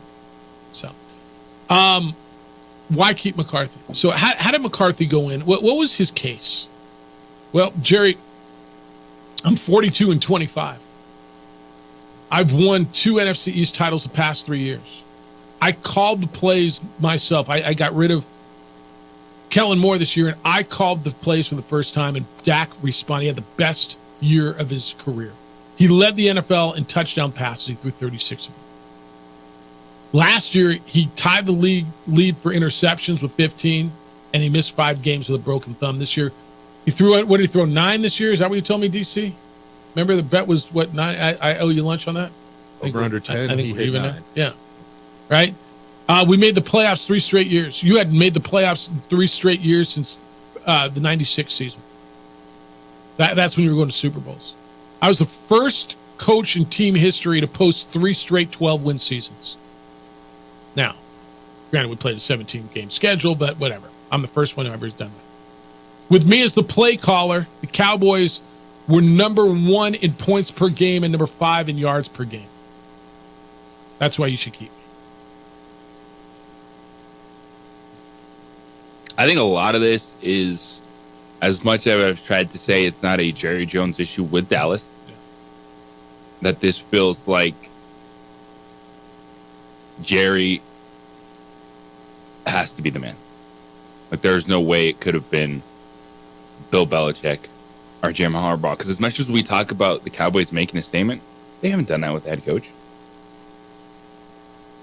Not since Parcells. Right? Yeah. Parcells was that figure. But other than that, it's been all about Jerry Jones. Yeah, it's been a long time. All right, 505-246-0610. What says you? John, you're on the Sports Animal. Good morning, John. Hey, how are you? Good. How you living? Pretty damn good, man. Good. What's I've got great kids, and it's a great day, and so that's all right. That's good living right there. Nice. What's going on? So, hey, I'd like to know, who would be willing to offload on Jerry Jones and take his contract? Because, quite frankly, he's the common denominator in all these years of bad or good. No doubt. You could talk quarterback, you could talk coaches. I don't give a damn what you say. Jerry Jones, Jerry Jones, Jerry Jones. If it's location, and real estate, with the Dallas Cowboys, it's Jerry Jones, Jerry Jones, Jerry Jones. They need to offload him. Well, but it's his team. How do you offload the boss, man? I mean, it's his world. He's not wrong. Look, that That's such a common sentiment. That is such a common sentiment. But how do you get rid? I mean, that's not how it's going to work. Text line 505-246-0610. It's better to roll the dice on even a rookie quarterback than to pay $60 million for a quarterback that you know for a fact isn't good enough to get to the Super Bowl. The fact that no one would take Dak's deal is proof that it was a terrible deal. That's not true at all. Which part? The whole thing? No one would take Dak deal. They haven't tried to trade. Have they tried to trade Dak Prescott? Not that Do you think the Cowboys have tried to trade Dak Prescott? Not that I know of. That's just throwing something out there. All right, so let me ask you this. And it's the next one, but it doesn't have to be the biggest one. Correct. Yes. Like an extension right now would just be about lowering the cap hit for the Cowboys, as opposed to making him the highest paid quarterback. All right, so make me a deal. Who are you? Are you Seattle, Atlanta? What are you offering Jerry Jones for Dak Prescott right now? Because he needs he needs to be able to move on. So if it's part of him trying, you got to give him ammunition to go get something better. Whether it's Caleb Williams or if you think it's Justin Fields. So you've got to load him up with assets to go make that move. But if you're Seattle, or what are you offering for Dak? Because you're saying, look, man, I'm not giving you a first round. I'm eating that contract. I'm taking this off your hands. You're not getting Dak Prescott without multiple first round picks. You think it's multiple firsts? Absolutely. As we can sit here and say all we want about Dak Prescott in the playoffs, that dude steps in, he's better than Geno Smith. That dude steps in, he's better than Derek Carr. Well, that's why you're making a move. Yada, you're upgrading. So you think it's a Russell Wilson type deal? It'll be close to that. I don't. And you saw how that worked out for Denver. Yeah, I don't think anybody's doing it. Oh, you still do that for quarterbacks in this league. Who would do that? Well, did you think Denver would do that deal with Russell Wilson? No, and now I watched how bad it turned out for them. That doesn't mean you don't ever do deals again. Okay. I got to do it. Russell Wilson won a damn Super Bowl. This guy can't get through the first round of the playoffs. We also watch Russell Wilson the last 2 years, up and down, thumb injury, not quite there. Yeah. And so if you're one of these franchises, you're like, I get that dude in the regular season, and we are going to be better in the playoffs because we're not Jerry Jones, Dallas Cowboys. Well, right now, you're not in the playoffs. If you're Atlanta, if you're Seattle, if you're, Pittsburgh is in. Pittsburgh was them in the playoffs. So, what? Tell me again. Was it 2 firsts, 2 seconds, like 2 players, a third? I mean, John Elway's car dealership, one of the Rocky Mountains, a Coors distributor. Right? They give them everything they want, right? I just why? I'd be really. Or do I start over again? Well, if you're sitting there and we've talked about Seattle, trading to get Caleb Williams because of where they are, like what? Wouldn't you be in that? Wouldn't you have the same conversation of trading for Dak Prescott? All is equal salary wise. Who would you rather have, Caleb Williams or Dak Prescott? I think people are going to say Caleb Williams because of the potential of him being there for 15 years. Okay, it's a tough one, right? We'll see. Or more likely, watching the pattern play out, more likely is nothing's going to happen. What the text line said, they're going to pay him a bunch of money and Dak's going to be around for a long, long time. And you're going to do the same thing next year and you're going to put up gaudy numbers against the Giants and the Commanders and the Jets and the Panthers and maybe even win a division and tell me how great you are. Tell me even probably you have the best defense in the NFL. 363 days from now, we can have the same conversation. On the opening drive on 95.9 FM and AM 670 Sports Animal, your home for the NFL playoffs and the Super Bowl.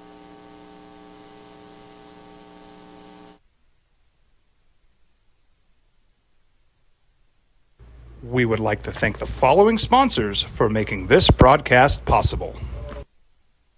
What's going on, Lobo Nation? Ja'Cory Krosky-Miller here. And I'm Devin Dampier. The Lobo football team's going through some changes, but we're here to stay. We'll put in the work on the field and in the weight room, but we'll need your help off the field. 505 Sports Venture is leading the charge in the NIL space. And you can be part of it.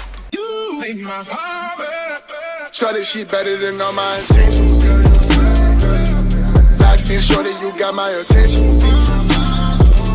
See your baby, I get you the business. Touchdown and pay you a visit. Teenagers Teenagers love a party, especially during prom and graduation season. Often, alcohol is involved. Some parents think that hosting a party with alcohol in their home will keep the kids safe, but it's wrong and it's illegal. As a parent, to allow your teenagers' underage friends to consume alcohol on your property is a felony. Parents who host lose the most. Don't be a party to teenage drinking. This is a program of the Drug Free Action Alliance. For more information, go to burnco.gov/do-not-host. Hi, my name is Daniel Chavez, and this is my business partner, David Chavez. We are the owners of Indeed Safety. Indeed Safety is a local safety consulting company helping our clients with their safety needs for their projects. One of the things we pride ourselves as a construction safety company is helping our men and women in construction get home safe every day to their families. Indeed Safety is a proud supporter of ProView Network.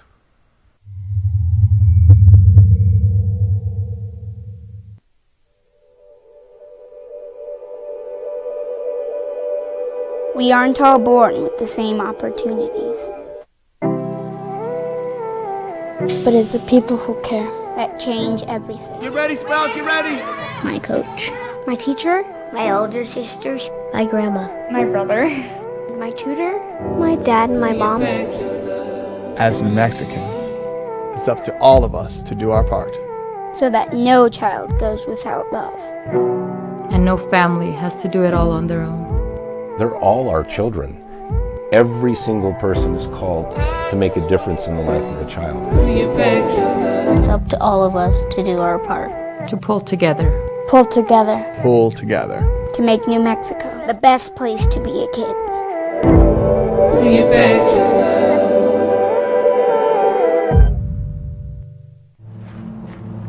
Young driver, this one. Hard to get her out. She'd been drinking. This one. Both of them gone. They'd been drinking, and he drove clear off the road. This was my family. Drunk driver hit us. And my wife and our daughter, they didn't make it.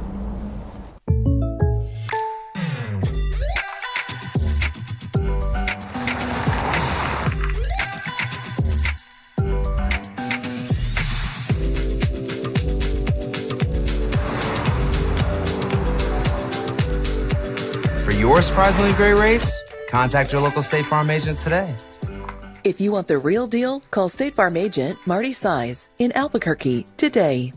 Like a good neighbor, State Farm is there. Hey, look! It's Dwight Goodman! Boom! This place is hot. Let's see if anyone needs my help. How about I drive you madman home, huh? I got this, Dwight. I'm the designated driver. Boom. Sweet. Does anyone need Dwight's help getting home tonight? No thanks, Romeo. I've got a taxi all lined up. Drive safe, Dwight. Boom!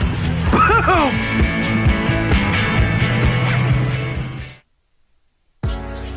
I was born in New Mexico. I grew up on these streets.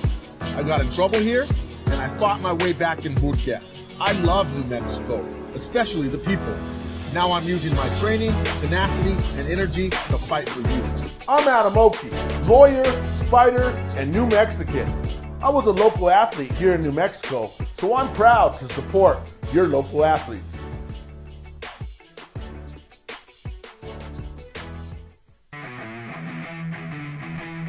Rosendo Najar here, president of Carpenters Local 1319. Juan Junior Gonzalez, warden of Local 1319. Some people have a misconception about what a carpenter does. The carpentry trade entails more than just woodworking or building houses. We are responsible for 85% of a construction job site. 12 minutes from now from CBS Sports, we'll talk to him about what's going on in college basketball, the upsets in the top 10, the Mountain West Conference, and his thoughts and where he is on bracketology. Announced last night on Diego Pavia's Twitter, or X, that he is committed. The former Aggie quarterback is going to Vanderbilt following Jerry Kill, his offensive coordinator Tim Beck, one of the other quarterbacks, Blaise Berlowitz, who was at New Mexico State. They're calling it New Mexico State East out at Vanderbilt, but he's going to play in the SEC. Going away, terrific academic institution, and going to play football in the SEC. So that came down. And then we're talking obviously about Mike McCarthy, the remaining as head coach of the Dallas Cowboys. Emails this morning, Jeff at sportsanimalabq.com, JJ at sportsanimalabq.com. Richard wants to know, why were the Lakers on ABC primetime last night, Jeffy? Last time I checked, JJ's Nuggies were coming to the field wearing the championship belt. Why? LeBron James. I mean, with all due respect, I mean, the Dallas Cowboys still pull big numbers because, well, they're the Dallas Cowboys and the Lakers are still the Lakers. And that's why they were on ABC primetime last night. Nuggets were not scheduled to play on Wednesday? They played the night before, yeah. This one says, disagree with JJ, Jeff Alou. College contracts for coaches need to reflect the new reality. Teams are constructed year to year, so should coaching staffs. Bronco isn't recruiting guys that are still going to be around 4 to 5 seasons from now. It's from Mike. You can disagree with me. It's not the way it works in college athletics. Guys are going to be there for a couple of years. I mean, you don't have coaches in their final year of their contract. You can say, well, they do it in the transfer portal. They're not recruiting for 4 years. Okay, but it's a business. But they are recruiting for more than one. And they negotiate their contracts a certain way. That might be the simple thing to say is, well, why should we extend a coach? Just have them go into the final year. All these players on 1-year deals. Okay. It's not the way it works. Just not. Todd says, a couple of days ago, Jeff, you asked a softball question. Let me hit it out of the gym for you. You asked, who was a great coach without great players? I did ask that, right? He says Jerry Sloan, long time, now deceased, I believe, Utah Jazz coach. It says, yeah, he had Stockton and Malone, but long after those guys were gone, the Jazz were still plugging along, making state tournament every year with a bunch of nobodies. Okay. That is one. That's interesting. Well, yeah, but even if you make the playoffs, and I'd have to go back and look at who these nobodies were and what that was. I don't know. When you start off and tell me I got Stockton and Malone, you can't tell me he didn't have great players, right? Maybe one of the best power forwards of all time, one of the best point guards of all time, right? You can't start off telling me, well, yeah, you had those two, but well, yeah, but you had great players. Okay. Text line on Diego Pavia. It says, I absolutely agree with that last caller. We should be happy for Diego Pavia. He is representing our state in the SEC. Some of you, but not all of you, will feel that way. This one says, it's hilarious to me that everyone wanted McCarthy canned, but I have to sit here and be told that I'm a lunatic for wanting Tomlin gone. I'd much rather have the Cowboys and McCarthy than the Steelers and Tomlin. I don't know that I think you're a lunatic at all. Mm-hmm. I know that there are a lot of Steelers. In fact, I would argue with you. I know, and I know a lot of Steelers fans. More of them are over Tomlin than wanted to make a change than wanted to keep Mike Tomlin. I'm not telling you you're a lunatic at all. I don't know who's telling you that, but it's not me. Well, people are pushing back on Steeler fans because they're done. Jim Rome's been doing it the entire week. Been doing what? Saying you're crazy for wanting Mike Tomlin gone. All the dude does is win with nothing at quarterback the last few years. And he does do well. He wins to the point of I don't know that you can win anymore. Mm-hmm. Yeah. Yeah, and some fans just want to see their team get to the bottom so they can restart. And show me where that's working. Well, I guess Steeler fan. That's another really interesting one. Where are we? Why is it you're so over Tomlin? What's that? It's they've lost 5 straight playoff games. Yeah. Is Mike Tomlin general manager? Because that's where I'd be looking at more. Why have they not been aggressive at the quarterback position? Yeah. Well, I mean, they had Ben, right, and they let that thing run out because you had a Hall of Fame quarterback who won you 2 Super Bowls, and so then they went out and they took a shot on Kenny Pickett, and they want to see what they had. I think now they know what they have. Mm-hmm. Now I think this is the off season again where they've got to get aggressive in the quarterback more. We all realized that draft, that when the first quarterback selected is Kenny Pickett at 20, it ain't that draft. No, that's right. But there could still be a guy. Look, Dak Prescott was a 3rd-round guy. Russell Wilson was a 3rd-round guy, right? There's guys later in the draft, but... And you just said you're done with Dak Prescott. Right, but Okay. Oh, and this guy just said, I'll take Prescott and McCarthy over what they got there, right? Dak Prescott. I'll take Mike Tomlin and Dak Prescott. That would be an interesting one as well. All right, we're going to turn the page, talk some hoops. When we get back, Jerry Palm from CBS Sports. He's their bracketologist. We talk to him on a regular basis. You read him every day. We're going to get his impressions of the Mountain West Conference. What's going on at the top of the polls? 8 out of 10 top 10 teams lost last week to non-ranked teams. It's the opening drive. Jerry Palm's next on 95.9 FM and AM 610. The Sports Animal, your home for the NFL playoffs and the Super Bowl. Your home for Super Bowl 57 is J2.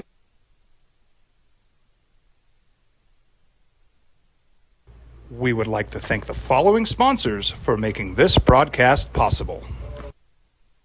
What's going on, Lobo Nation? Ja'Cory Krosky-Miller here. And I'm Devin Dampier. The Lobo football team's going through some changes, but we're here to stay. We'll put in the work on the field and in the weight room, but we'll need your help off the field. 505 Sports Venture is leading the charge in the NIL space. And you can be part of it. You make my heart better. Try this shit better than all my intentions. Locked in shorty, you got my attention. CEO, baby, I get you the business. Touchdown and pay you a visit. I was born in New Mexico. I grew up on these streets. I got in trouble here, and I fought my way back in boot camp. I love New Mexico, especially the people. Now I'm using my training, tenacity, and energy to fight for you. I'm Adam Oki, lawyer, fighter, and New Mexican. I was a local athlete here in New Mexico, so I'm proud to support your local athletes.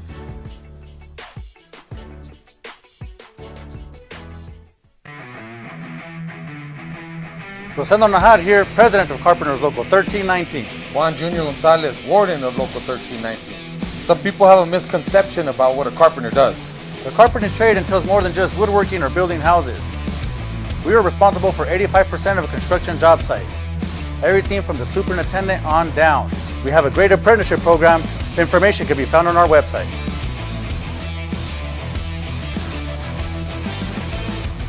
If you're drunk, blasted, Intoxicated, ripped, plastered, destroyed, bruh. If you're like this, you shouldn't be driving.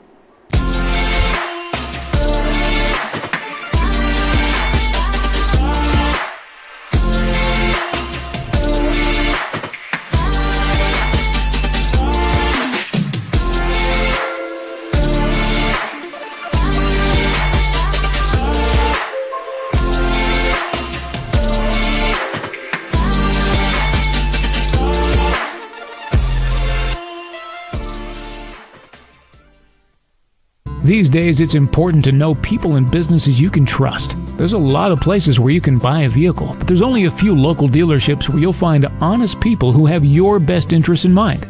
And Fiesta Kia is one of them. We've been helping our neighbors save money and drive dependable cars for years, and we'd love to help you. With new Kias arriving daily, you'll love our selection and the peace of mind you'll get driving a Kia from Fiesta. So stop by and see us today at Fiesta Kia on Lomas, or just start driving now at fiestakia.com. Teenagers love a party, especially during prom and graduation season. Often, alcohol is involved. Some parents think that hosting a party with alcohol in their home will keep the kids safe, but it's wrong and it's illegal. As a parent, to allow your teenagers' underage friends to consume alcohol on your property is a felony. Parents who host lose the most. Don't be a party to teenage drinking. This is a program of the Drug Free Action Alliance. For more information, go to burnco.gov/do-not-host.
A burglary takes place in the United States approximately every 15 seconds.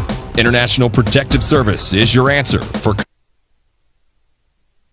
The sports animal. Lobos back at it on the road for the next two. Saturday, they'll be at Air Force, and then next week at San Jose State, coming off of two huge victories in the pit. Sellout on Saturday on CBS. They beat national runner-up San Diego State, and then beat 16th-ranked Utah State on Tuesday night on national television on CBS Sportsnet in front of another 13,000-plus. And won their last two. They're 3-2 overall. Now it's got to get on the road and travel, and we'll see how that does. We'll take your calls here in a little bit. Opening drive, Jeff Symbieta, JJ Buck. I want to get a perspective from Jerry, and Jerry Palm is the bracketologist, amongst other things, at CBS Sports. You read him regularly over on CBSSports.com, and he joins us this morning. Good morning, Jerry Palm. How you living? I'm doing all right. How are you? It's been a crazy little time to be ranked in college basketball, hasn't it? I mean, what is it? 8 of the top 10 teams last week lost to a non-ranked team. Yeah, and I believe all on the road. Yeah, it's been hard living on the road in the major conferences so far. You're not seeing a lot of road victories. Even the better teams are struggling on the road. Although Purdue is not one of them this week. They've already had 2 road losses. Wisconsin got beat at Penn State the other day. So it's still an ongoing thing where teams are struggling to win on the road. Richard Petito's going to be on with us at 9 o'clock, and I want to talk to him about the difference of playing on the road. And what is it, a mindset? Is it a refereeing thing? Do officials get caught up in it? But, the Mountain West is the same way. San Diego State got beat here. Nevada got beat at San Diego State last night. Colorado State goes on the road to Utah State. I'm trying to let people hear, don't jump off a bridge when you lose at UNLV, who, by the way, is pretty good, because this is the way it is everywhere in every league in America. Yeah, pretty much. I think, obviously, the crowds play a role. There's also a comfort factor in playing in your home gym.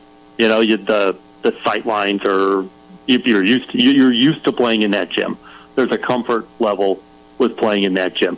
Also, you're not traveling. You're not staying in a hotel. You're not, you're in your regular, daily routine. And I think all of those things matter.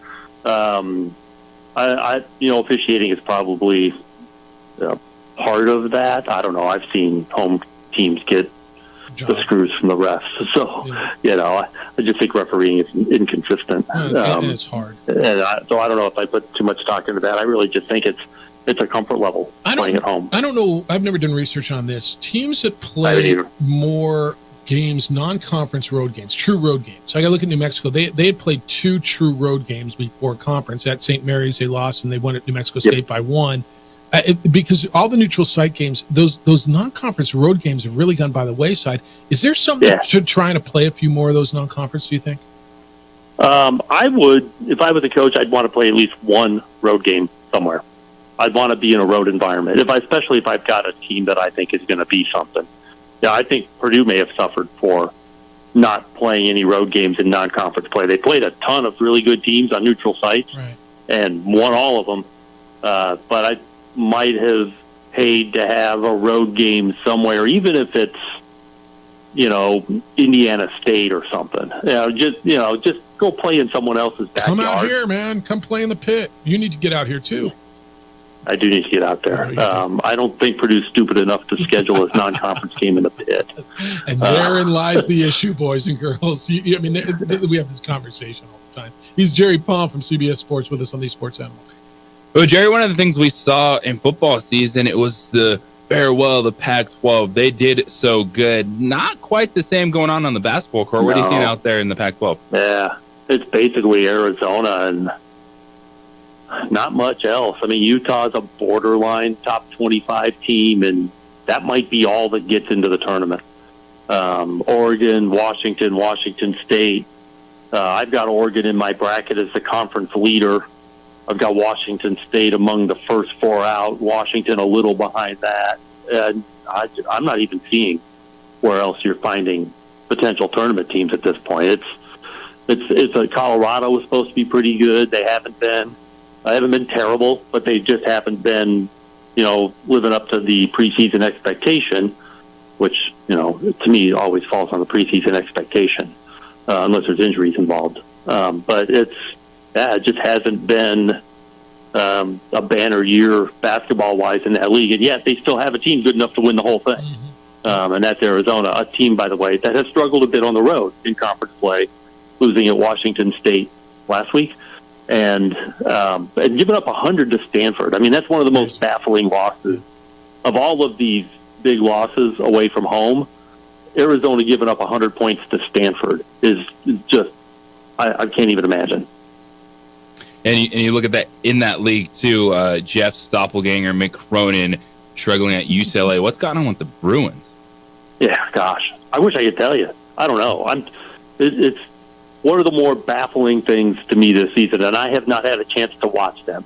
And I may not watch them unless they're playing somebody I need to see, because I don't really need to watch teams that aren't going anywhere. And UCLA, unfortunately, isn't going anywhere. But they need to get whatever it is fixed before they get to the Big Ten, because if they think they're having a tough time now, wait till you get into the Big Ten. And, that's the Big Ten may not, they're going to get better at football with the addition of the Pac-12 schools. It's not just going to be a Big Three anymore. So they're going to, those schools are at the very least going to fill that gap, if not challenge the top three. But, in basketball, it's already a pretty good basketball league. Down here this year a little bit, but if you can't compete in the Pac-12 and you're going to come to the Big Ten, you've got problems. He's Jerry Palm from CBS Sports. He's with us on the Sports Animal. I enjoy the Mountain West. I've covered it for a lot of years. I don't know that I've ever enjoyed it more than I'm loving it. I think there's 7 good teams. They're not all getting into the tournament. It's deeper than it's ever been, probably. Well, and they've beaten people outside of conference.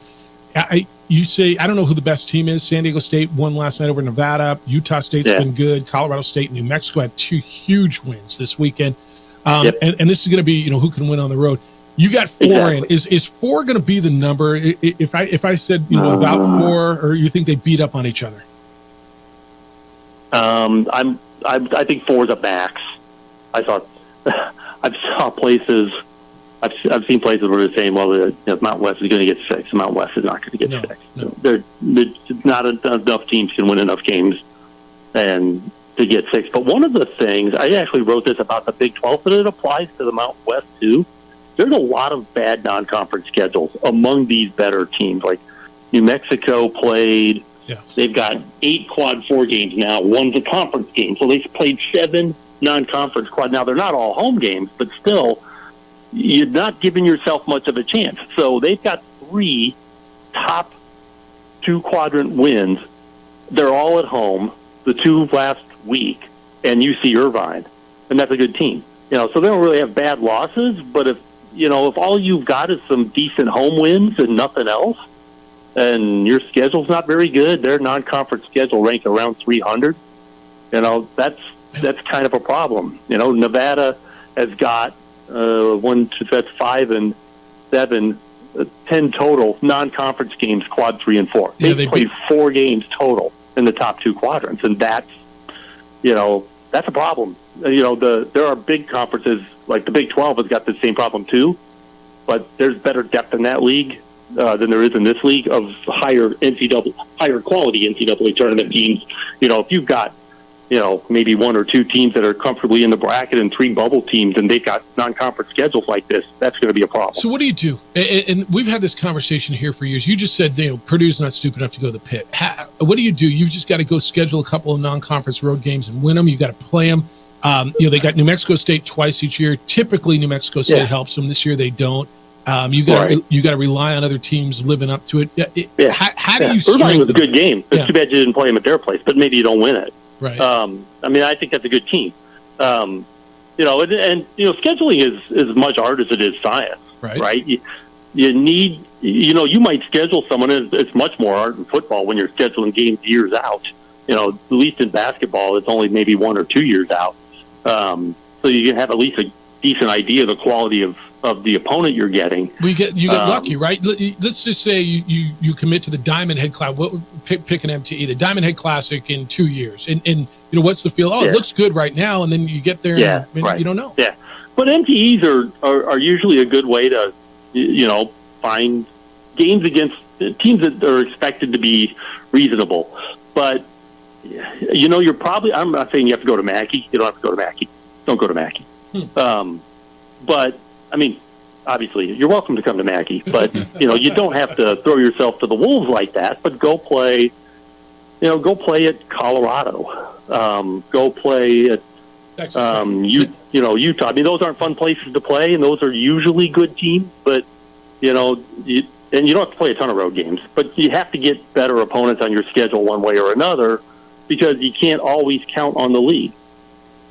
Jerry, in this conversation, would Boise State be a good team to look at for the Mountain West with kind of what they've done? Non-conference strength schedule right now, 36th, 3-1 quad 1 games, 3-3 in quad 2 games. Boise. Hang on, give me a second, and I will bring them up. Yeah, so they played St. Mary's. They played San Francisco. Those are two of the better teams in that league this year, with Gonzaga falling off a little bit. They might even be the two best teams. They played Virginia Tech and Butler in an MTE. Washington State. They played at Clemson, which is a really good team this year. I mean, that's a much better schedule. They've got 6 wins in quads 1 and 2. Now, some of those are conference games, but that's more wins in those 2 quadrants than some of these other teams have total number of games in those 2 quadrants. So, yes, what Boise State did is more helpful in the long run. If they can, carry through the conference and do well enough there, Boise State might have a better tournament resume than San Diego State will too. But, Nevada, Utah State, New Mexico's non-conference schedules, I'm saying Utah State, that's the way I remember it. I should probably check, but I think those are non-conference schedules that in the long run could hurt in terms of trying to get into the NCAA tournament. All right, so especially Utah State, not too bad. For New Mexico to get in, and JJ and I have been talking about this a lot, they can't lose to an Air Force, a San Jose State, Fresno State, home or away. They just can't. And they've got to pick 1 or 2 off on the road, don't they? Against they're going to have to get somebody on the road. Absolutely. If all they have is home wins in the top 2 quadrants, they're probably not making the tournament. They're going to have to beat somebody away from home. Does margin of victory matter? Like the way they beat San Diego State? It does to the net, and it does to, say, KenPom. Those are very heavily influenced by margin of victory, those rankings. The committee doesn't really look at that when they're evaluating teams. They're not, when they're looking at your results, they're not really paying much attention to the margins. Yeah, it's interesting. All right, what should I watch this week? What am I looking for? Ooh, gosh, I haven't thought that far ahead. I'm still getting through this week. That's all right. I'm looking at some of the matchups, and I've watched this league so closely, and then I keep watching what Purdue's doing. Yeah, the win at Indiana was pretty impressive. They're at Iowa this week, and they'll be back home next week. So, how cold is it? That was Tuesday night was fun. Zach Edey diving on the floor late in the game with a 18-point lead to get a loose ball. How cold is it there? Well, we got above freezing yesterday for the first time in 3 days. Nice. We're in the 20s today. Yeah, so I'm a little too soft for that. Yeah. All right. We'll make a date for you. Get you out to the pit. You can stay at the house, whatever you want to do. We'll get you. We'll get you set up when it's time for you. That you need to experience that at some point. I don't think it's going to be this season, but yeah, I definitely need to get to the pit. No, it's a good one. Read him every day as you do over on CBSSports.com. Follow him on the X. It's at JP Palm CBS, and you can find him here every Thursday at 8:30 Mountain Time here on the Opening Drive on the Sports Animal. He's our friend Jerry Palm. Enjoy the weekend, Jerry. Always appreciate your time. All right, thanks. All right, be well. Jerry Palm from CBS Sports. It's interesting, and that's the perspective, JG. It feels the Lobos are going to have to hold serve, can't have one of those losses to the bottom of the league, and they're going to have to pick some off somewhere, whether it's at Nevada, whether it's San Diego State, Boise, somewhere. They've got to get a good road win. Yes, because if they're a bubble team, what's going to hurt them is playing no one in a non-conference. It's not about just the big names getting home and home. You mentioned it's a Utah, heck, a Clemson can help Boise State right now. That's why Boise State comfortably in all these brackets. And you look at Nevada, New Mexico on the outside because of the non-conference. And he said something I don't even know that he intended to. But when we talked about scheduling, and said when you Purdue, he said Purdue should play a road game somewhere. I said, come to the pieces. No, they're not stupid enough to do that. That's the conversation we've been having. That for years. Why it's so hard to schedule when you're in New Mexico? Why would they come here? What's in it for somebody to come to the pit? That's why you may have to go on. But it's not. It's about winning road games, not about winning home games. But it's also about scheduling quad one teams, quad two teams. And coaches don't want to admit it. Coaches don't do it. You can't get home and homes. And you got to go if you want to be a tournament team. Go play that game on the road. And UNM did it twice. Yeah, but it was only one, which was St. Mary's this year. Yeah, well, Colorado 2 years ago. Yeah. Colorado was a home and home, wasn't it? Yeah. Colorado was a return. All right, Richard Pitino is going to be with us coming up in about 15 minutes, right at 9 o'clock. We'll talk to the Lobo head basketball coach about the 2 wins moving forward, and really interested his perspective. Just is it a mindset? The difference between the obvious, aside from the obvious, home and road games, and because we're seeing it all over college basketball. It's the opening drive on 95.9 FM and AM 610. The sports animal, your home for the NFL playoffs and the Super Bowl. This report is sponsored by Lowe's.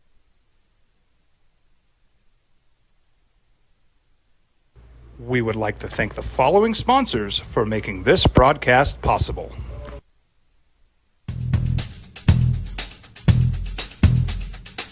International Protective Services is a proud supporter of ProView Sports and New Mexico Youth Athletics. IPS provides residential and commercial security services in the Albuquerque metro area. For more info, please call 505-897-2420 or visit internationalprotectiveservice.com. I was born in New Mexico. I grew up on these streets. I got in trouble here, and I fought my way back in Boot Camp. I love New Mexico, especially the people.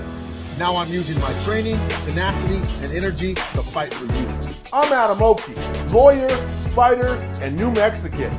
I was a local athlete here in New Mexico, so I'm proud to support your local athletes.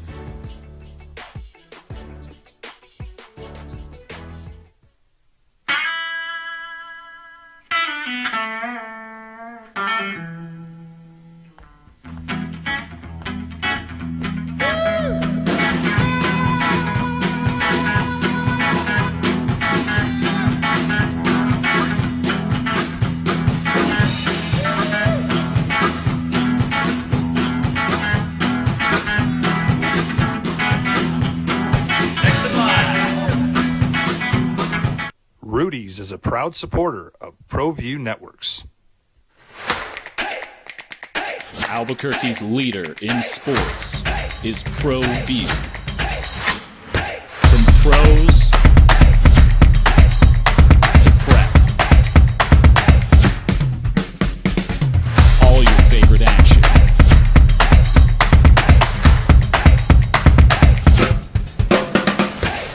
All your favorite talk shows.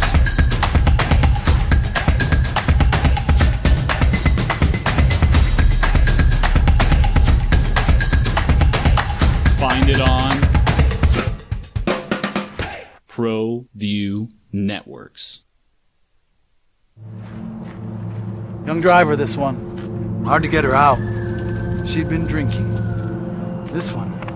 Both of them gone. They'd been drinking, and he drove clear off the road.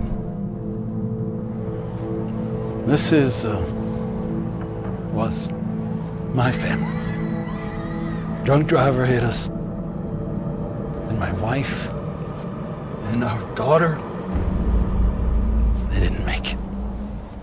Don't sacrifice quality and flavor when you're in a hurry. Golden Pride offers ribs, fried chicken, red and green chili breakfast burritos, and frontier sweet rolls. 4 great locations, or visit us online at goldenprideabq.com. Golden Pride Barbecue Chicken and Ribs are proud supporters of ProView Sports.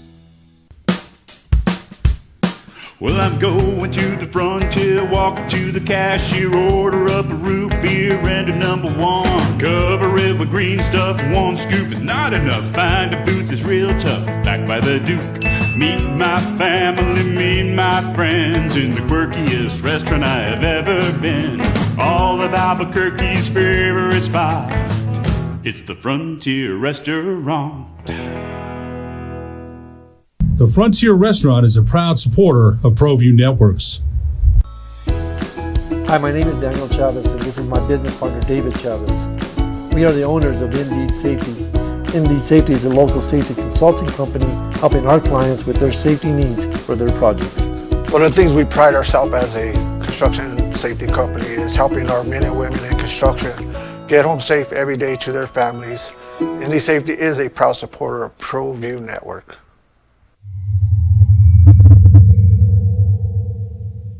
What's going on, Lobo Nation? Ja'Cory Krosky-Miller here. And I'm Devin Dampier. The Lobo football team is going through some changes, but we're here to stay. We'll put in the work on the field and in the weight room, but we'll need your help off the field. 505 Sports Venture is leading the charge in the NIL space. And you can be part of it. Shorty, she better than all my intentions. Locked in, shorty, you got my attention. CEO, baby, I get you the business. Touchdown and pay you a visit. Teenagers love a party, especially during prom and graduation season. Often, alcohol is involved. Some parents think that hosting a party with alcohol in their home will keep the kids safe, but it's wrong and it's illegal. As a parent, to allow your teenagers' underage friends to consume alcohol on your property is a felony. Parents who host lose the most. Don't be a party to teenage drinking. This is a program of the Drug Free Action Alliance. For more information, go to burnco.gov/do-not-host.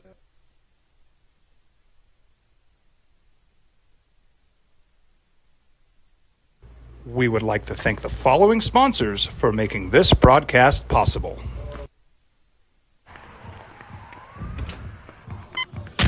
These are more than just the sounds of a safe place to go after school. These are the sounds of interest being ignited and of mentors making an impact. At Boys and Girls Clubs, we don't do just one thing. We do whatever it takes to meet the needs of every kid who comes through those doors. Because whatever it takes is what it takes to build great futures. Great futures start here.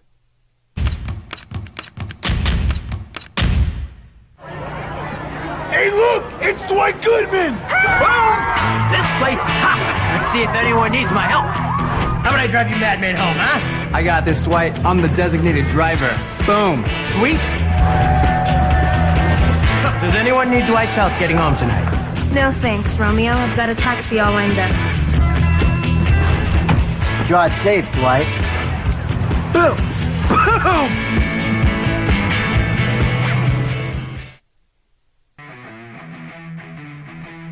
Rosendo Najar here, president of Carpenters Local 1319. Juan Junior Gonzalez, warden of Local 1319. Some people have a misconception about what a carpenter does. The carpentry trade entails more than just woodworking or building houses. We are responsible for 85% of a construction job site. Everything from the superintendent on down. We have a great apprenticeship program. Information can be found on our website.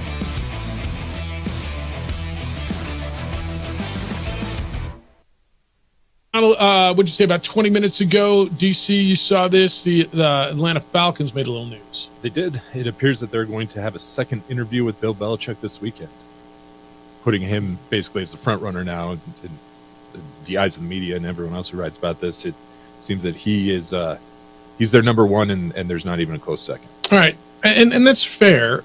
Help me understand the ruling. So every interview you have has to be disclosed? Essentially, yes. You have to announce who you're interviewing. You have to have some details. When do you is there when it's all said and done? Because the only one I know that they interviewed is Harbaugh and Belichick, right? Correct. I don't know for sure, but I'm going to guess neither one of them fulfills the Rooney Rule. As far as we know, yes. The obligations no, honestly, right. I mean, I'm not looking to play any games here, right? So where does the Rooney Rule play into this? And who did they interview that would fulfill their obligations that the NFL sets forth for the Rooney Rule? At this point, it appears that there's no one that they've interviewed that would satisfy that. How can that even happen? Well, if they were looking at like Raheem Morris or Jairo Evero, you might say because they're employed by the NFL, you have to wait till after the divisional round. Okay, but you still so they can give them a token interview after the divisional round is this weekend. They've interviewed Steve Wilkes. They have. Evero, Okay. Anthony Weaver, All right. Brian Callahan, Mike McDonald, Bill Belichick, Jim Harbaugh. There's the answer. Google search it. There's the answer. So the other ones, though, were not in person, were they? I just said confirmed 7 interviews with those. All right, well, there's the answer. Then they have. Okay.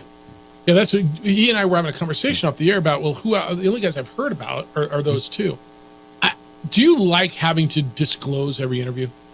If you were, let's say you had a job somewhere, and then you were a college coach, for instance. Let's say, I don't know, you were Matt Rule when you were at Baylor and you interviewed for the Carolina job, and if you didn't get it, you had to go back to Baylor. Do you want everybody to know that you interviewed for the job? Yeah. You do? Because then you could say, yeah, I came back, but guess what? The NFL's sniffing. I'm a good coach. We're a good program. Let's go. All right. I'm not sure I do. He wants out and he's not happy. I don't know that I need that. I'm not sure that I love the absolute transparency. I don't know that I need it. I know everybody wants to know everything. I understand why it is also. I'm not a big fan. Does that make sense? It does perfect sense. And, when you're running a business, you don't have to necessarily say everyone you're interviewing, and in some ways you're not allowed to. So right. It's kind of interesting how they approach this. But JJ, you are absolutely right. They did, in fact, interview Evero, but the problem is it was virtual. So it's very hard to say that a virtual interview is equal to going on the guy's yacht. Because they're doing it just to fulfill the rule. Well, part of the rule is that it has to be an equal interview. Maybe he went on the yacht too.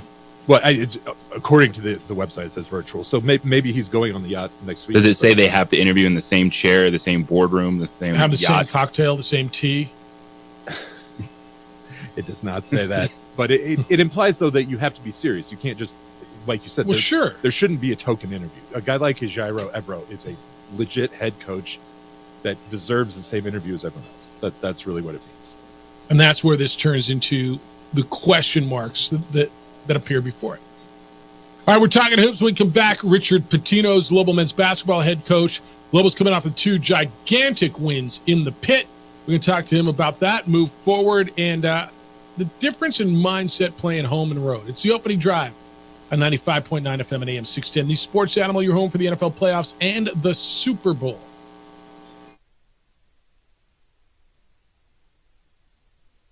We would like to thank the following sponsors for making this broadcast possible. I was born in New Mexico. I grew up on these streets. I got in trouble here, and I fought my way back in Murcia. I love New Mexico, especially the people. Now I'm using my training, tenacity, and energy to fight for you. I'm Adam Oki, lawyer, fighter, and New Mexican. I was a local athlete here in New Mexico, so I'm proud to support your local athletes.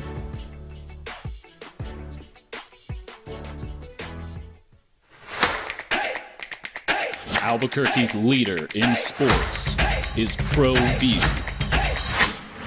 From pros to prep, all your favorite action.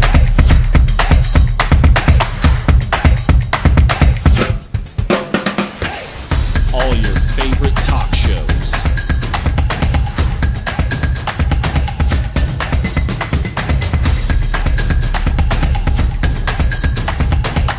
Find it on ProView Networks.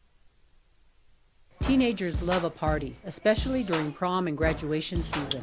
Often, alcohol is involved. Some parents think that hosting a party with alcohol in their home will keep the kids safe, but it's wrong and it's illegal.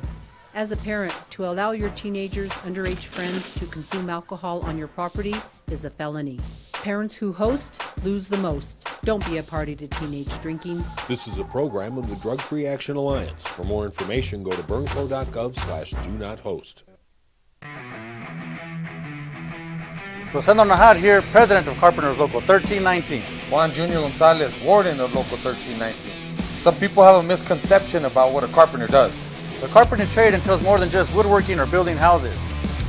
We are responsible for 85% of a construction job site. Everything from the superintendent on down. We have a great apprenticeship program. Information can be found on our website.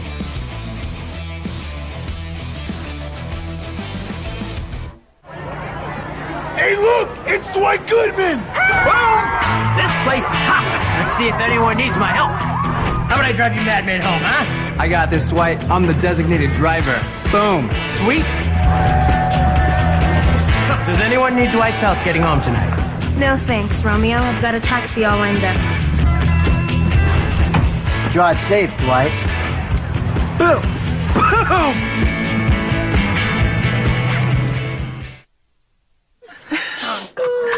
Seriously? You expect me to drive while you aren't wearing seatbelts? What's the worst that can happen?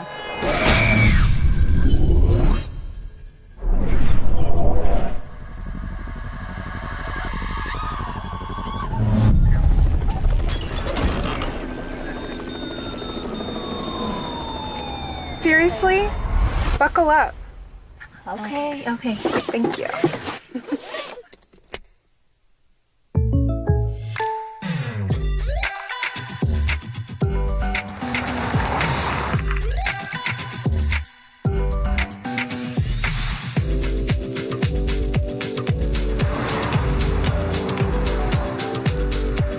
For your surprisingly great rates, contact your local State Farm agent today. If you want the real deal, call State Farm agent Marty Size in Albuquerque today. Like a good neighbor, State Farm is there. For your business or your home, Valley Fence stands alone. Terrific victories in the pit for Lobo men's basketball over the past bunch of days. Saturday, beating defending national runners-up San Diego State in front of a sellout, and then following up Tuesday night, beating 16th ranked Utah State at the pit. It's the opening drive. Jeff Symbieta, JJ Buck. We'll get back to your phone calls in a little bit. Lobos are 15-3, 3-2 in Mountain West Conference play. They head off to San Jose next week. That will be after going to Clune Arena. They'll play Air Force on Saturday, San Jose State next Wednesday, both on the road, and then come back for a big one with Nevada next Sunday. Richard Pitino is in his third year as the head coach at the University of New Mexico. He joins us this morning on the Sports Animal. Good morning, Richard. How you living?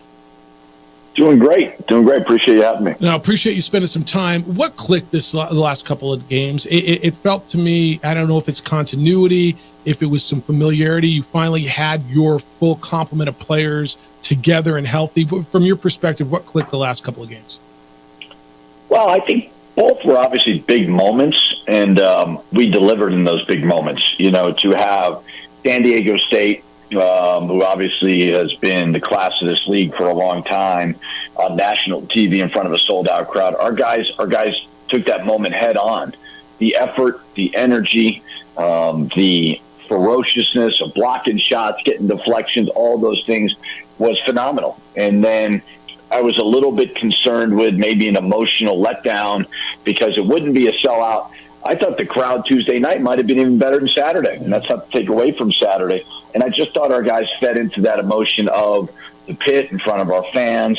Obviously, both teams are ranked, and they delivered. So credit to our guys. Now we got to do it in a totally different type of opportunity come Saturday. Yeah, I want to get into that in a bit. I've asked you this, I think, before, but when you explain the pit to people, and maybe even when you got here, I remember when I got here 28 years ago, I remember walking in the pit and going, wow, this is everything and more they said it was. And however people described it to me, it was different when I was sitting in that place night after night.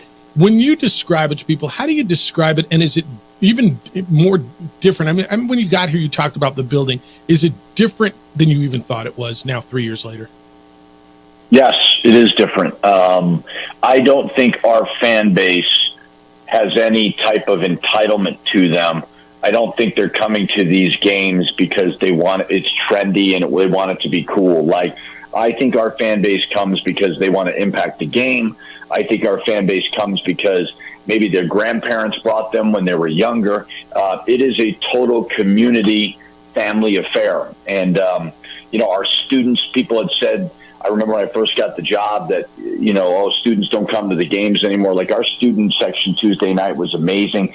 So I just think, I'm really proud of it. I'm proud of certainly kind of where we're sitting after what we inherited. But the thing I'm most proud of is just that the fan base is back and, we're awakening this sleeping giant. I coached in the Big Ten for 8 years, and I would put our fan base and our crowd up against any of them. And that says a lot because that's a really good league with fans. Richard Pitino, Lobo men's basketball coach, is with us on the Sports Animal.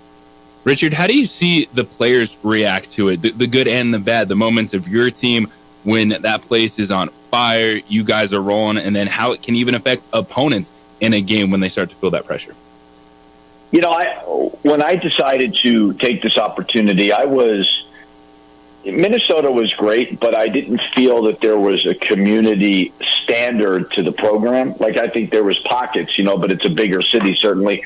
I wanted to be at a place kind of like West Lafayette for Purdue, where you knew when there was a home game, you better bring it. Like, 'cause there better be an appreciation for the 15,000 people who spend their hard-earned money to come into this building. So you don't need to motivate our guys, especially at home. Like, they understand how important it is. And, it's very important to me to make sure our fans know, like, we're not going to take them for granted. We understand you're spending your hard-earned money to come to a game. There's so many things you could do otherwise that every fan has to deal with. So our guys understand walking out of that locker room what it's going to be like. And you saw the energy and the effort that they played with Saturday and Tuesday. It was phenomenal. They played as hard as any team I've seen in the country so far. And you look at the Mountain West right now, and it's a lot of talented teams, but it is going into those atmospheres. And what's it like trying to take that on the road in so many different venues? They're all different, right? I mean, they're all unique elements. I think this week we're going to deal with it on the other end of the spectrum where, Air Force is a smaller building, but they obviously don't get the crowds that Colorado State or us get, San Diego State, Boise, whoever. But so that's also challenging. And then even San Jose. I mean, Coach Miles done an amazing job of bringing that program back, but they also don't get a lot of fans. So the same energy that we played in front of 15,000, it can be no different. I mean, it's a conference game. We've got to go find a way to get it on Saturday. And it's hard to get wins in this conference. It really is. So you've got to hold serve at home and see if you can get some on the road. He's Richard Pitino, Liberal men's basketball coach, with us on the Sports Animal. I watching it around the country. I'm trying to explain to fans, and obviously our show last Wednesday after the loss at UNLV was a lot different than it was after beating one of these ranked teams. And trying to explain, man, it's happening everywhere. 8 ranked teams, top 10, lost on the road last week to non-ranked teams. Every league is hard to win. What is the mindset? What is the difference? I've been with teams, but I've never coached at your level or played at your level. And we talked to Kenny Thomas about it. Going on the road as opposed to home, is it atmosphere? Is it officiating? Is it mindset? Is it where you sleep the night before? Why is it so different for the layperson? Well, I think it's about as obvious as you would think. You know what I mean? It's certainly just the comfort of your own home. Colorado State, that was almost a sellout there. So, you've got 7,000 people or whatever all over you. Like, there certainly is a difference. But I think what every fan base fails to remember, the other team has something to do with it as well. Yeah. You know what I mean? And Colorado State's going to be fighting for an NCAA tournament bid. UNLV will slowly creep up to that conversation, I believe. So sometimes you got to give the opponent credit, but everybody's better at their home arena or stadium. I mean, that's been that way for the last 100 years in sports. So it's just a matter of being a little bit more disciplined on the road than we were in those 2 road games. I mean, I kind of look at St. Mary's as we weren't even the same team. But for me and for our team, when you're at a place that has a fan base that truly cares, there's almost a tax you have to pay for that, right? So as good as it was this week, when you lose, people are going to be frustrated. And that's just part of the deal. Is it fair to say college basketball's home court influences outcomes more than maybe any other sport? Certainly, hockey, baseball, pro basketball, even NFL. It feels to me college basketball in environments like yours can influence outcomes more than any other sport we've got. Probably, yeah. I mean, the fans are certainly a little bit closer. You could maybe argue college football, but they have helmets on. They're a little bit further from the fans. Like fans are on top of you in college basketball. So, you're hearing a lot, and you got to be able to block the noise out, good, bad, or whatever. People are going to say inappropriate things. You got to understand that says more to do about them than it does you. And you just got to go perform. But college basketball probably, I would say, has the best home court advantages, and it's hard to win on the road. Richard Pitino joining us here on the opening drive. The last 2 games, JT Toppin, Nelly Jr. Joseph, the defensive presence, the blocks, how has that kind of changed what you've been able to do defensively on the floor? Yeah, rim protection is important. I think we missed that last year. Although Morris Udeze and Josiah were good players for us, neither one were really shot blockers. I think that Nelly, JT, you have a game where you get 14 blocks in a game. Like that's pretty amazing. Nelly comes back, gets 5 blocks last game. So just the rim protection where you are going to get beat. Like every coach kind of designs their defense, okay, like this is the first wave of attack, but what happens when you're beat? Okay, you got help from the next guy over, and then what happens when they're at the rim? And the best thing you can have is shot blocking, and I think those two guys are the 2 best shot blockers in the league. I really do. So it's nice to have them. They obviously got to be on the court and protecting the basket. And the 5-man's normally going to be around the rim a lot more than the 4-man. So Nelly's able to do that, but JT's had some good ones as well. Rich, I think you and your staff need a ton of credit for almost bucking a trend. Everybody's got newcomers.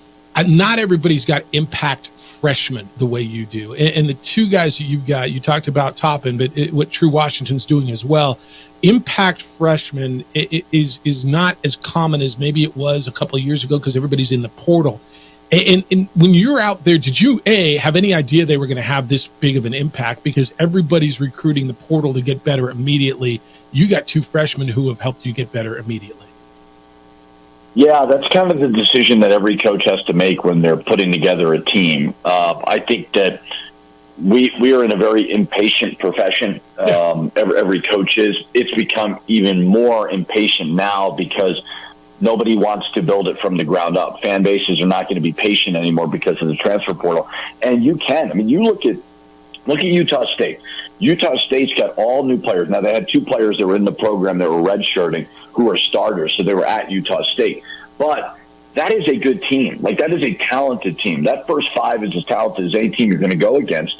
And 3 of those 5 were put together in the portal. Now, 2 had played for Coach Sprinkle at his team before. But I would like to be able to take maybe 2 or 3 high school kids every single year and build from the ground up. But there needs to be an understanding of what the beliefs and the roles are going to be. And you know what? If you perform, I'm going to play you. Like JT Toppin came in here. I don't think he thought he was going to start. Came in here and produced. True Washington has come here and produced. So we want to blend. We'd love to. Coaches got into this thing to impact young people. It's certainly evolved into pro sports, but there still is great opportunities out there to recruit some high school kids who are some good players. Have you ever had as talented a backcourt as you have right now? With 3 guys who are impact guys and are different, right? Jamal's different than Jalen, is different than Donovan, and yet they're all so utterly important to what you're doing. And now watching them have some games together, it's really fun to watch this thing come together and evolve. Yeah, I mean, it's hard to compare teams. I mean, this is, certainly a unique team in the sense of we've got kind of moderately ball-dominant guys in Jalen House, and Mash certainly is as well. I think House has done a pretty good job of stepping up his assists and being more of a pure point guard. Donovan's obviously a pure point guard. But I want them to be themselves. I constantly am asked questions about Jalen House and Jamal Mashburn, and yeah, they can be a tad frustrating at times, but I can promise you Jalen House has to leave this year. Mashburn could come back. Who knows what the future holds for him? I can promise you we're going to miss them. Donovan Dent is the kind of calming factor when you put the ball in his hands. He's obviously just surgical in those high ball screens, but they give you good options. They really do. And sometimes as a coach, it is hard to generate every single play through a set. And those guys go make plays. And Jalen House, his energy from a defensive side of it is, it's program altering. It's that impactful on a game-to-game basis. Richard, you mentioned just player development too, and getting comfortable. And another one of those guys for you, Mustafa Amzil. You've seen over the last couple weeks his confidence there. He's been playing hard. I thought he's been giving you good minutes at the backup 5, and even someone with that experience, new place, new situation, and has to come into his own. Yeah, it's going to take time, and I think all of these transfers have to evaluate the whole thing, and they have to understand it is not going to be as easy as you think to just pick up and leave Dayton and come to New Mexico and think that transition won't be challenging. It's just like a coach, an executive moving to it. Like, it's going to take a little time. And, Mustafa obviously did not start off very well. And to his credit, he has stayed the course. He has stayed positive. He has stayed confident. And now he's starting to, I think, settle into that role that we thought he would be. And you saw last game. I mean, we really need that. We need a four-man who can stretch and shoot the three. He makes 2 threes there. He was able to score in the post. And I think the underrated thing he's doing is defensively doing some good things. So it just takes time. Everybody puts a little bit too much pressure on these transfers to produce right away, which is natural. But it certainly has been very, very beneficial to us that he's starting to play well. All right, now take it on the road. Lobos will be in the Clinton Arena on Saturday. They go to San Jose next Saturday. Do you have a favorite uniform? Is it the yellows, the turquoise, the whites, the grays, the reds? I mean, remember back in the day, it used to be, right, you had a home and a road. You got a favorite one to play in? I thought that state flag one was awesome. Really sharp. But I don't think we're allowed to wear it. We're only allowed to wear it on the state birthday. I like them all. I like the turquoise one. But coaches, they get a little superstitious. So, if we win in it, I like it. If we lose, people always ask me, what's your favorite place to play on the road? I'm like, the one that we won at. I don't really care about anything else. That's where I got a good buddy who's a big Nevada Wolfpack supporter guy. Is a big fan. He texted me the other night while he was watching your team, and he said, my wife wants a Jalen House jersey. I said, all right, what which color? He says, I don't care. She just wants one. She digs him. I'm like, see, people really like Jalen House. Who's kind of he just makes everything better for certainly for your team. And there are some Jalen House fans outside. She probably won't like him next Sunday. Good luck on the road. Always appreciate the conversation, and we'll catch up with you soon. All right. Thank you, guys. Be well. He's Richard Pitino. Yeah. Which color should I get? The turquoise is nice. It's hard not to love the turquoise one, right? But if you were just going to give someone from out of town, which one would you give them? I'd like to see this state flag one. I'm not. You didn't see the yellow one? We'll pull it up for you. Okay. They were all yellows. Not the home game before San Diego State. What was that? Wyoming game? Yeah, it was against Wyoming. All yellows, and it just had the Zia on the front. I like the teals too. It was on the state birthdays. That would be turquoise. That's another state color. You, right? I said teal the other day. Addie's like, Dad, it's turquoise. You got to get with New Mexico. I said, yeah, I got it. No, you're right. All right, you can respond to what Richard Pitino had to say, 505-246-0610. It's the opening drive on 95.9 FM and AM 610, the Sports Animal. It's moving this Saturday to... We would like to thank the following sponsors for making this broadcast possible. Teenagers love a party, especially during prom and graduation season. Often, alcohol is involved. Some parents think that hosting a party with alcohol in their home will keep the kids safe, but it's wrong and it's illegal. As a parent, to allow your teenagers' underage friends to consume alcohol on your property is a felony. Parents who host lose the most. Don't be a party to teenage drinking. This is a program of the Drug Free Action Alliance. For more information, go to burnco.gov/do-not-host. What's going on, Lobo Nation? Ja'Cory Krosky-Miller here. And I'm Devin Dampier. The Lobo football team's going through some changes, but we're here to stay. We'll put in the work on the field and in the weight room, but we'll need your help off the field. 505 Sports Venture is leading the charge in the NIL space. And you can be part of it. Try this shit better than all my intentions. Locked in shorty, you got my attention. CEO, baby, I get you the business. Touchdown and pay you a visit. International Protective Services is a proud supporter of ProView Sports and New Mexico Youth Athletics. IPS provides residential and commercial security services in the Albuquerque metro area.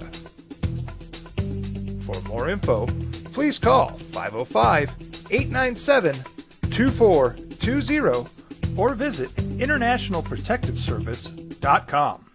Don't sacrifice quality and flavor when you're in a hurry.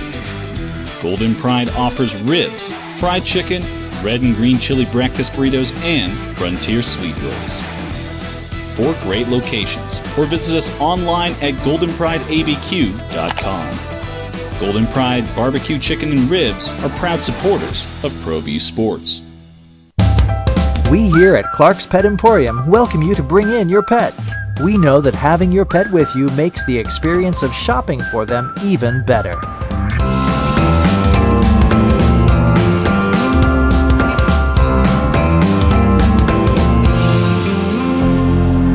And we welcome you to bring your kids also.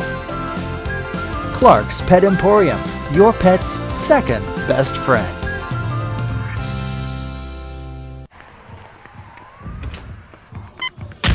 These are more than just the sounds of a safe place to go after school. These are the sounds of interest being ignited and of mentors making an impact. At Boys and Girls Clubs, we don't do just one thing. We do whatever it takes to meet the needs of every kid who comes through those doors. Because whatever it takes is what it takes to build great futures. Great futures start here.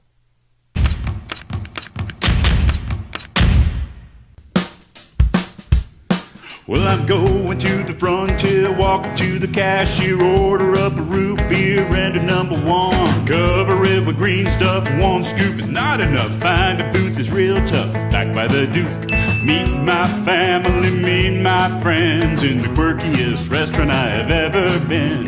All of Albuquerque's favorite spot, it's the Frontier Restaurant. The Frontier Restaurant is a proud supporter of ProView Networks. I was born in New Mexico. I grew up on these streets. I got in trouble here, and I fought my way back in boot camp. I love New Mexico, especially the people. Now I'm using my training, tenacity, and energy to fight for you. I'm Adam Oki, lawyer, fighter, and New Mexican.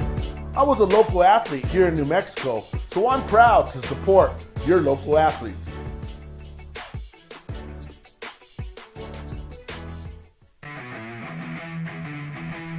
Rosendo Najar here, president of Carpenters Local 1319. Juan Junior Gonzalez, warden of Local 1319. Some people have a misconception about what a carpenter does. The carpentry trade entails more than just woodworking or building houses. We are responsible for 85% of a construction job site. Everything from the superintendent on down. We have a great apprenticeship program. Information can be found on our website.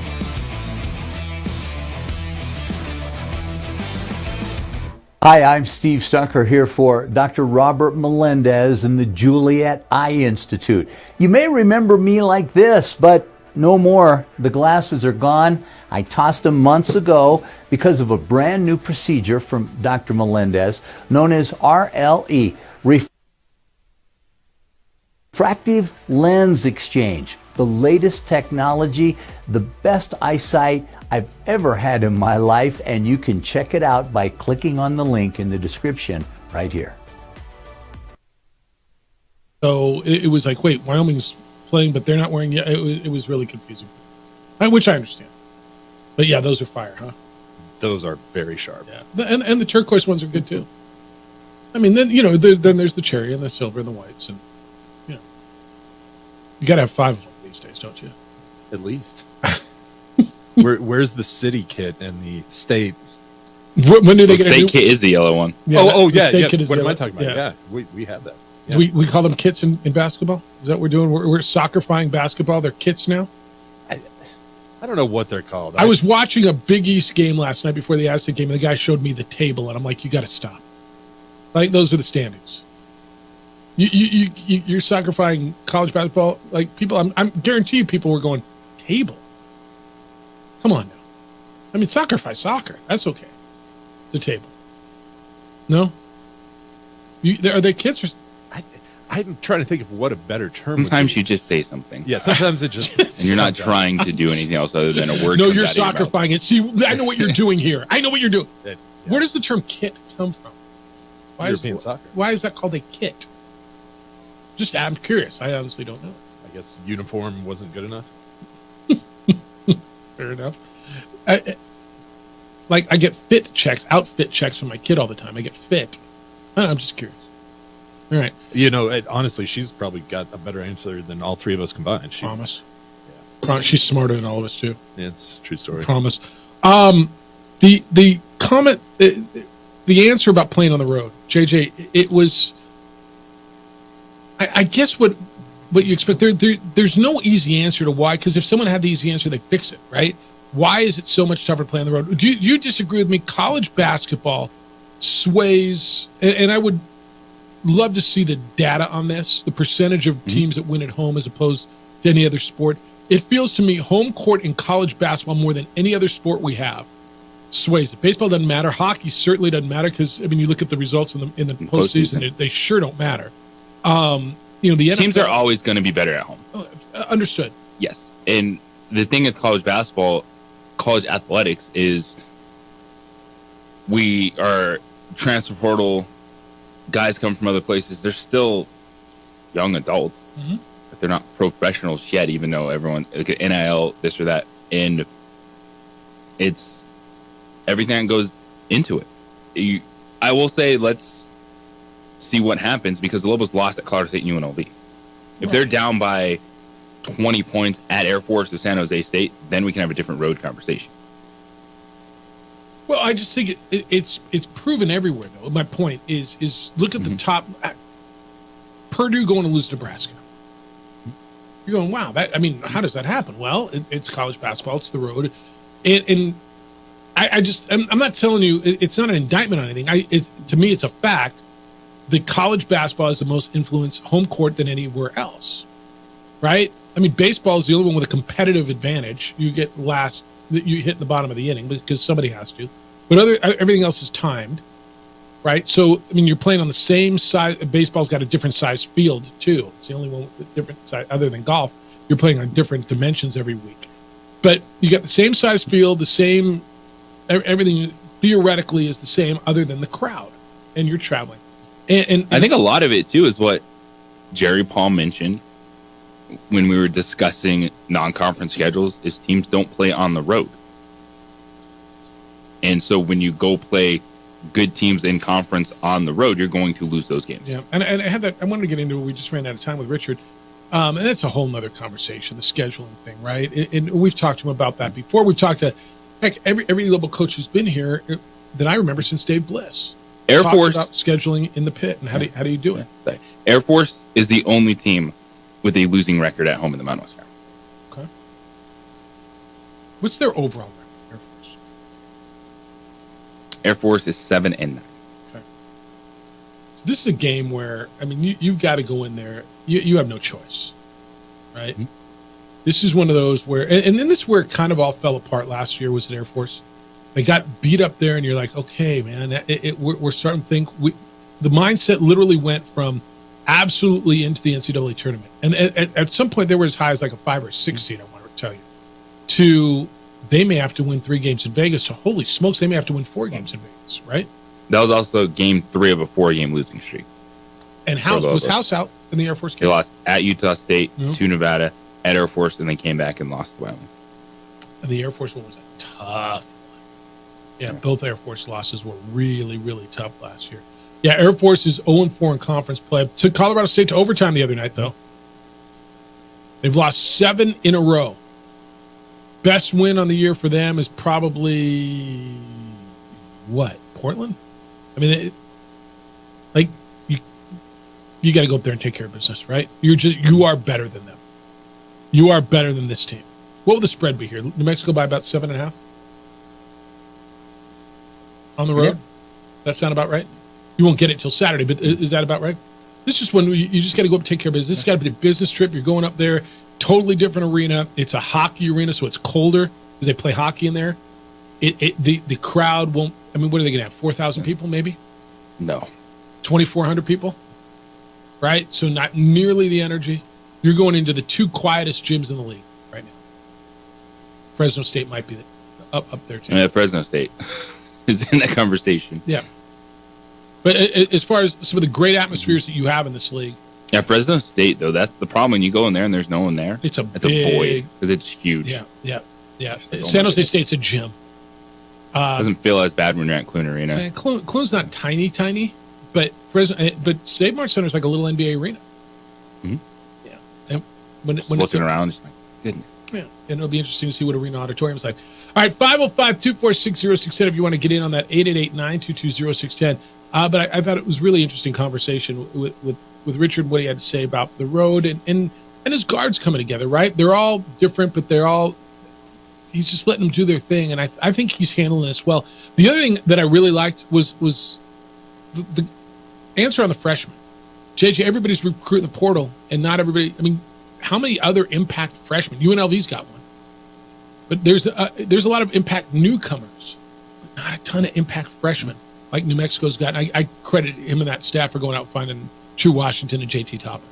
Landing talented players. Yeah. Freshmen can still play. And there's, a reason that still you hear, 5-star one-and-done players, because those are still really talented basketball players, and Lobos were able to tap into the back end for that this year. All right, when we come back, very close to our goals. Very close.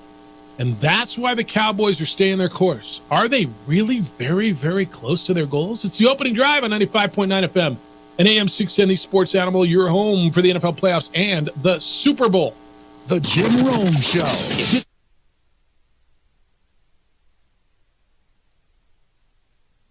We would like to thank the following sponsors for making this broadcast possible.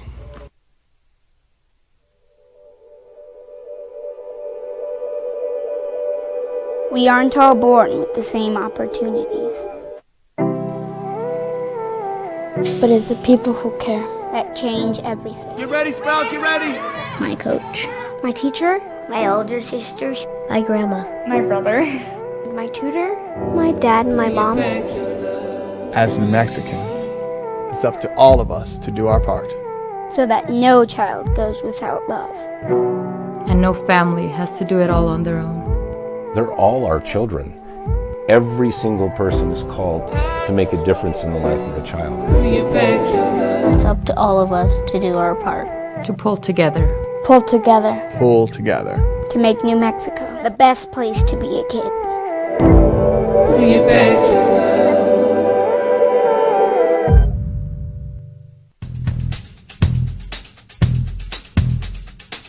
International Protective Services is a proud supporter of ProView Sports and New Mexico Youth Athletics. IPS provides residential and commercial security services in the Albuquerque metro area. For more info, please call 505-897-2420 or visit internationalprotectiveservice.com. I was born in New Mexico. I grew up on these streets. I got in trouble here, and I fought my way back in boot camp. I love New Mexico, especially the people. Now I'm using my training, tenacity, and energy to fight for you.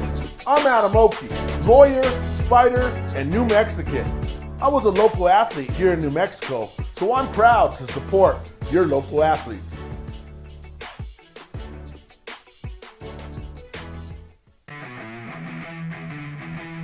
Rosendo Najar here, president of Carpenters Local 1319. Juan Junior Gonzalez, warden of Local 1319. Some people have a misconception about what a carpenter does. The carpentry trade entails more than just woodworking or building houses. We are responsible for 85% of a construction job site. Everything from the superintendent on down. We have a great apprenticeship program. Information can be found on our website.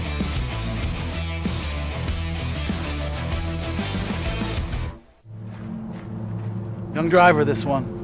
Hard to get her out. She'd been drinking. This one.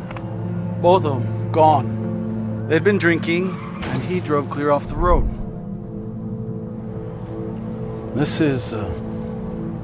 was my family. Drunk driver hit us. And my wife and our daughter, they didn't make it. We would like to thank the following sponsors for making this broadcast possible. Evergard Roofing and Solar. For nearly 20 years, Evergard Roofing and Solar has been working with New Mexicans to enhance their homes and businesses. For all your roofing and solar needs in New Mexico, call 505-821-9543. Hey, look! It's Dwight Goodman! Boom! This place is hot. Let's see if anyone needs my help. How about I drive you madman home, huh? I got this, Dwight. I'm the designated driver. Boom. Sweet. Does anyone need Dwight's help getting home tonight? No thanks, Romeo. I've got a taxi all lined up. Drive safe, Dwight. Boom!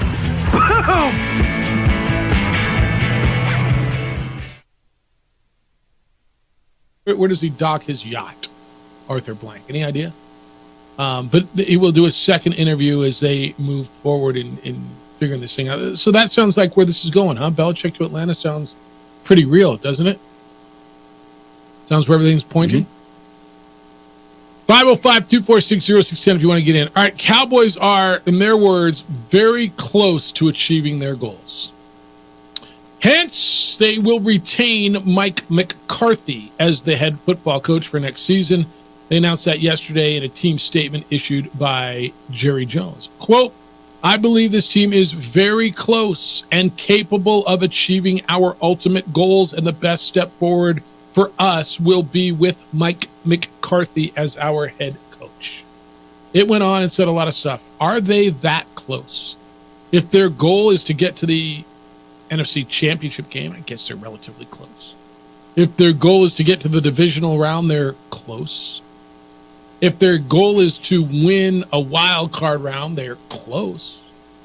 If their goal is to win a division, they've achieved it. Keep telling me their goal is the Super Bowl, right? Are they really that close? They finished on par with the Steelers and the Browns and the Dolphins. Who else lost last week? I mean, that's where they are, right? Are they that close? I think if they address the running game, they could be close. So the running game is what cost them the other day. I think it cost them throughout the year. The fact that they never got a true lead back and just kind of hoped that Pollard would be the guy. I think if they do something serious to address that, the running game is one of the quarterback's best friends. So it could open up a lot of things for the offense. And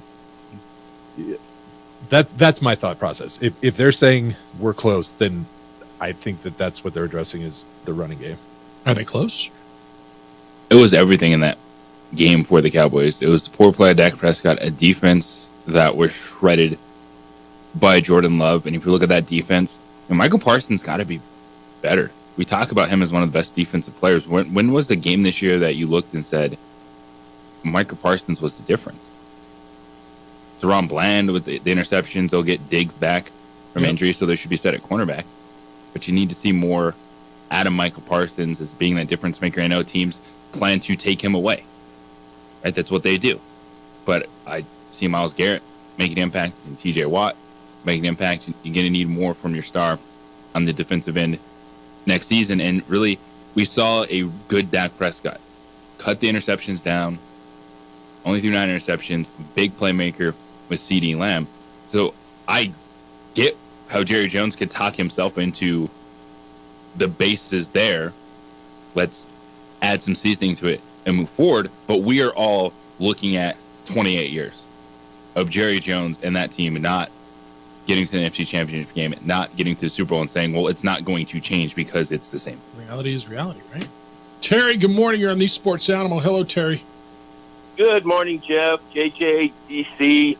Hope Austin, Addie, Jack all had a wonderful Christmas holiday season, got everything they needed. I hope I hadn't missed. Has Addie come in to do her 3-hat college selection show yet? Not yet. Not yet? Pretty good. Yeah, I kind of waited on that. Quickly, Harbaugh and his immunity. Now, Bill Self had an agreement because, that went on for 4 to 5 years with him. And KU had agreed no matter what would happen, he wasn't going to be kicked off, kicked out, whatever. So as Harbaugh has that, that's different than, say, he can go rob a bank now and still be safe. But so I don't know if that's what he's negotiating. The NCAA net, I don't know who's drinking heavily. Now, if it helps the Mountain West, power to them. But right now, Michigan State at 10-7 is at 20. BYU's at 4. I don't know. Maybe they spin a wheel. But like I said, if it helps the Mountain West this year and gets some other teams, power to them. I don't know if UNM could list in the paper or come on the show and say, like, say, Texas Tech, TCU, Wichita State, ASU, Stanford. If all those teams, said no to a home and home, so be it. Kind of play within what you qualify for, kind of close, not on the same level. Now, I'll just say, KU just finished a home and home with Indiana, and they did sign a home and home with North Carolina. So sometimes they are happening, not happening a lot, but, hopefully UNM could find somebody that's within their realm because, well, they got to find someone who's willing to do it, Terry. Like Jerry Palm just said, Purdue wouldn't be stupid enough to come to the pit. I mean, literally, and that was just an off the cuff, they wouldn't be dumb enough to do that. They got to find somebody who's willing to do that if that's the route they go. Yeah, and that's why I say post the ones that all say no. I dealt with it even when my son was in Little League. They would say, KU's scared to come to the pit. And I said, what purpose did it serve them? It's obviously worked out well. They've done well as coaching and all that. But it would be a nice story, a podcast. But you guys have a great day. All right, Terry. Take care. See you. I mean, you may have to play some of these, not get a return game. Yeah. So it goes. Go to Texas Tech. Go to TCU. Didn't get a return game from St. Mary's the last years. Yeah, and you've done that, right? That's fair. Howard, good morning. You're on the Sports Animal. Hey, good morning, guys. I'm listening like I always do. And DC, I got a question for you, buddy. So you say if they shore up the run game, you can see them advancing. I don't see that. I mean, look at the defense the last half of the season was porous. Look at what, Green Bay could have put a 50 burger on them easy, and they didn't.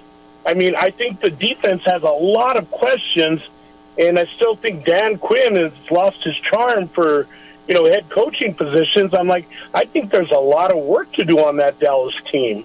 I think, the offense, it scores a lot of points. So it'd be nice to get that kid out of Michigan for our running game, but I think there's a lot of work to do on the defensive side of the ball. What do you guys think? I mean, they just collapsed the last half of the season, in my opinion. I think you're absolutely right about the defensive side. The context of the response on the running game was mostly about how is Jerry selling himself on this, that they're almost there. And so when I look at it, that's got to be it, because he's an offensive-minded guy, and he's really focused on that. That's if I'm Jerry Jones, that's what I'm telling myself. But you're absolutely right. There's some very significant need on defense that has to be addressed. And you bring up Dan Quinn, everyone talks about him potentially being a head coaching candidate, but what happened to that defense the second half of the year? It's a really good question. It's very valid, and you do have to wonder, when you work with someone works for you, you work for someone. We've all had different kind of relationships with our bosses or people who report to us, right? I mean, some of you, it's been straight professional. You don't know their kids' names. You don't care. Or I've never worked that way, but I've had bosses who don't care a thing about me personally, and then I've had bosses who care deeply about me personally, right? I don't know what their personal relationship. I'm going to guess that rolls into this a little bit. Obviously, Jerry's got an affection for Mike McCarthy. He likes it. I think there's also a part of me, or part of him, Jerry, that wants to stand there and said, I told you so. I was right on this one. I don't think he wants to be wrong again. And if he had to sit there and say I was wrong on Jason Garrett, right? And Dave Campo, and even Parcells to some respect. And I think there's at some point he's convinced himself, as he said, we are really close. And I think in his mind, this is just me sitting out here in left field. I think in his mind, he basked in the 12-5. They did look good during the season. We did have conversations about, are they the best or second best team in the NFC? Are they close? And that outweighed what he sat there and watched on Sunday. 17 games outweighed one. Fair. Should outweigh one. But that one carries a whole lot of girth to it, doesn't it? I don't know. There's part of me that thinks he just doesn't want to be wrong again and wants to ride this out and say, I told you so. 2460610. Cowboy fan, just curious where you are and your field. But I just, the more I think through this and listen to what Jerry said and how he said it, and I think we're all a little surprised he didn't make a move. All right, so why? And what next? Because I don't know that I believe that they're as close as maybe he says they are. But the 17 games just outweigh the one. Was it just a bad day in Dallas? It's the opening drive on 95.9 FM. An AM 610 Sports Animal, your home for the NFL playoffs and the Super Bowl. This is Boomer Esiason with the CBS Sports Minute. Patriots. We would like to thank the following sponsors for making this broadcast possible.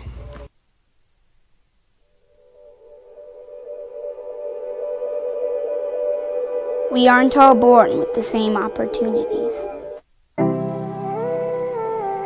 But it's the people who care that change everything. Get ready, Sprout, get ready. My coach, my teacher, my older sisters, my grandma, my brother, my tutor, my dad, and my mom. As New Mexicans, It's up to all of us to do our part. So that no child goes without love. And no family has to do it all on their own. They're all our children. Every single person is called to make a difference in the life of a child. It's up to all of us to do our part. To pull together. Pull together. Pull together. To make New Mexico the best place to be a kid.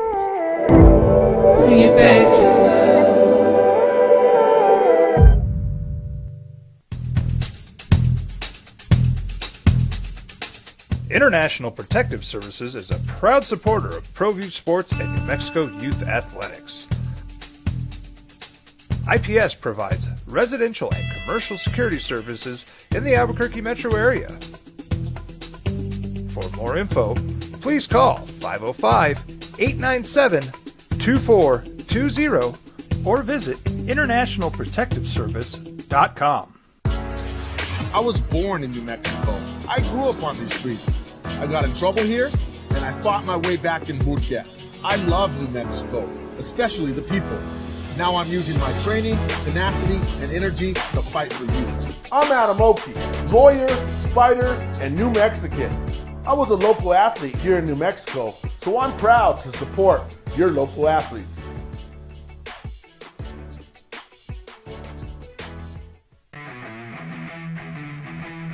Rosendo Najar here, president of Carpenters Local 1319. Juan Junior Gonzalez, warden of Local 1319.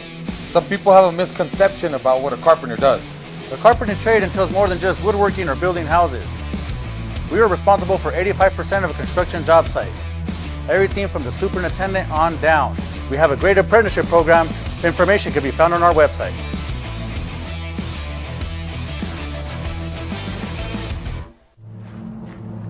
Young driver, this one. Hard to get her out. She'd been drinking. This one. Both of them gone. They'd been drinking, and he drove clear off the road. This was my family. Drunk driver hit us. And my wife and our daughter, they didn't make it. We would like to thank the following sponsors for making this broadcast possible. Everguard Roofing and Solar. For nearly 20 years, Everguard Roofing and Solar has been working with New Mexicans to enhance their homes and businesses. For all your roofing and solar needs in New Mexico, call 505-821-9543. Hey, look! It's Dwight Goodman! This place is hot! Let's see it. CEO, baby, I get you the business. Touchdown and pay you a visit. Albuquerque's leader in sports is ProView. From pros to prep, all your favorite action.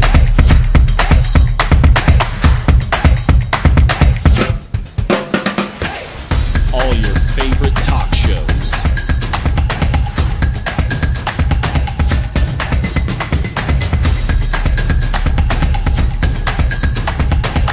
Find it on ProView Networks.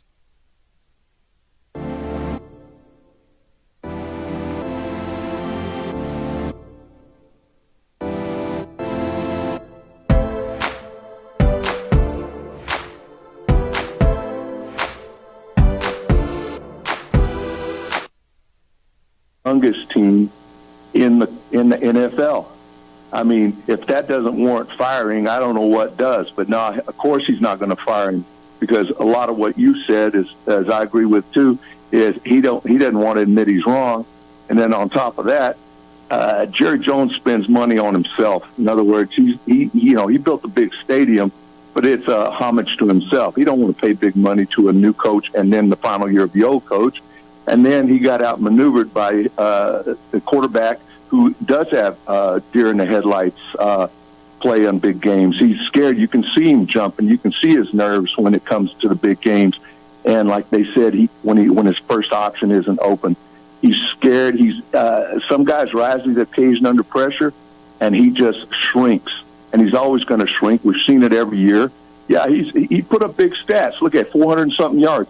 But in the last few minutes of the game, when it counted, I mean, he disappeared. He personally almost handed off that second interception for a pick six. It was unbelievable. He was staring. The quarterback, the defensive player was just waiting for him to throw the ball on that pick six.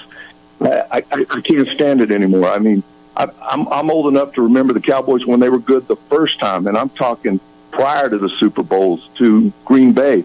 Jerry Jones has not done anything on his own. Ever since Jimmy Johnson left, Jerry Jones is, for 30 years now, has basically been a failure. They're not playing for Super Bowls. They're playing for division championships, and that's not Cowboy history.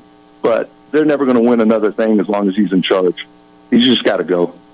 Thanks, I mean, I wish he'd get dementias. Nah, that's too bad to say. I just wish he'd just go. Just step down. I got it, Dan. All right, guys. Thanks. Thank you. Look, that's one of the best Cowboy calls we've had in a long time. Till the end. Well, got it. Yeah. Like I get it. You hate Jerry Jones because you haven't won a championship, but you're still a competitive franchise. Now, the Dak Prescott stuff to me is bigger than Jerry Jones, because if this dude's a deer in a headlight in the playoffs, you feel that way, Jeff. You've talked about Dak Prescott. You don't believe him in the postseason. Is that Jerry Jones' fault? At this point, it would be, let's not sign him to a major contract extension, and let's look at our options at quarterback. Look, that's where you are now. If I'm the owner of this team, I got to look at everything. Don't you? Unless I'm satisfied winning a division, going 12-5, and going out in the first or second round, I got to look at everything. And if I was convinced that this is the coach, or this is the quarterback, or this is the defensive coordinator, or I got to step back and go, man, where am I missing because I'm not getting the result I need? And I think I put it together the right way, but maybe I'm not. I need another perspective. And I'm looking at everything. And I'm looking at the quarterback, and I'm looking at everything you guys said, and the coach is part of it. Because if we took Jerry Jones out of this equation for a second, and you just looked at the Cowboys, do you like how they're constructed as a football team? I'm not convinced Tony Pollard's a number one back. And by the way, 1,000 yards means nothing in 17. That's 59 yards per game. Right. I'm not convinced. I think their offensive line, I've got to reevaluate. And as good as their defensive reputation is, I got to look at them against good teams and just go, wait a minute, what's going on, man? Why did I give up 48 points? Now, granted, 48 points, one was a pick six, the other one was a short field interception. So fine, take 14 off of that and call it 34. Dude, 34 points is still too many in a playoff game to the 7th seed at home. And I got to look at my quarterback. And I got it. He's a good quarterback. I agree with you. He's a better than middle of the road quarterback. Is that enough to be who I want to be? And is it worth a risk? And if I take the risk, how do I even take the risk? I don't even know how I take it at this point. I got to figure it out. Remember, how long have I been telling you, Tony Romo? Well, you asked that question. Yeah. Is it good enough? Well, the answer is no.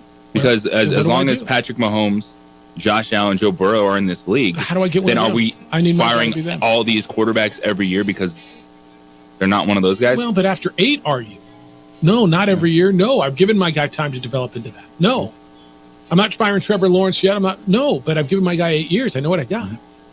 Headline: ESPN Todd Archer. Why Dak Prescott has become the Cowboys' Tony Romo.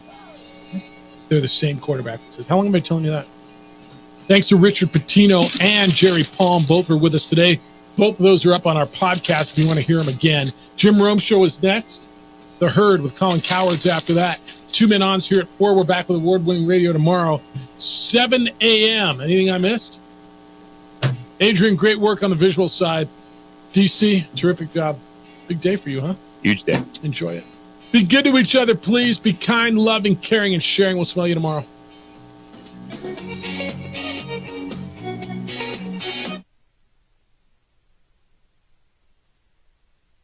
We would like to thank the following sponsors for making this broadcast possible.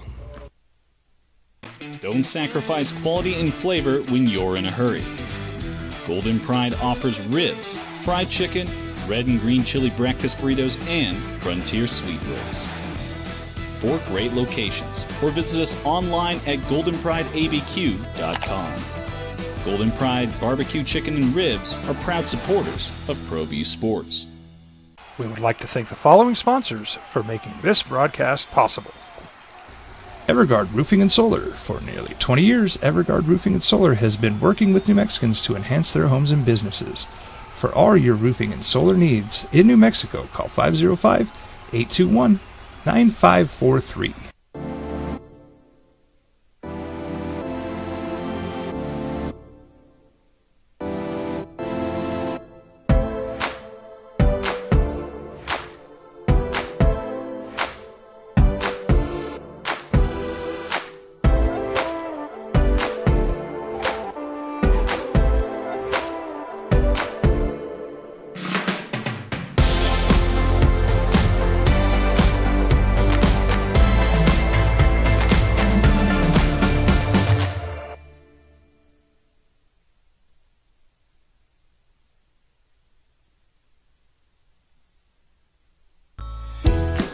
Hi, my name is Daniel Chavez, and this is my business partner, David Chavez. We are the owners of Indeed Safety. Indeed Safety is a local safety consulting company helping our clients with their safety needs for their projects. One of the things we pride ourselves as a construction safety company is helping our men and women in construction get home safe every day to their families. Indeed Safety is a proud supporter of ProView Network.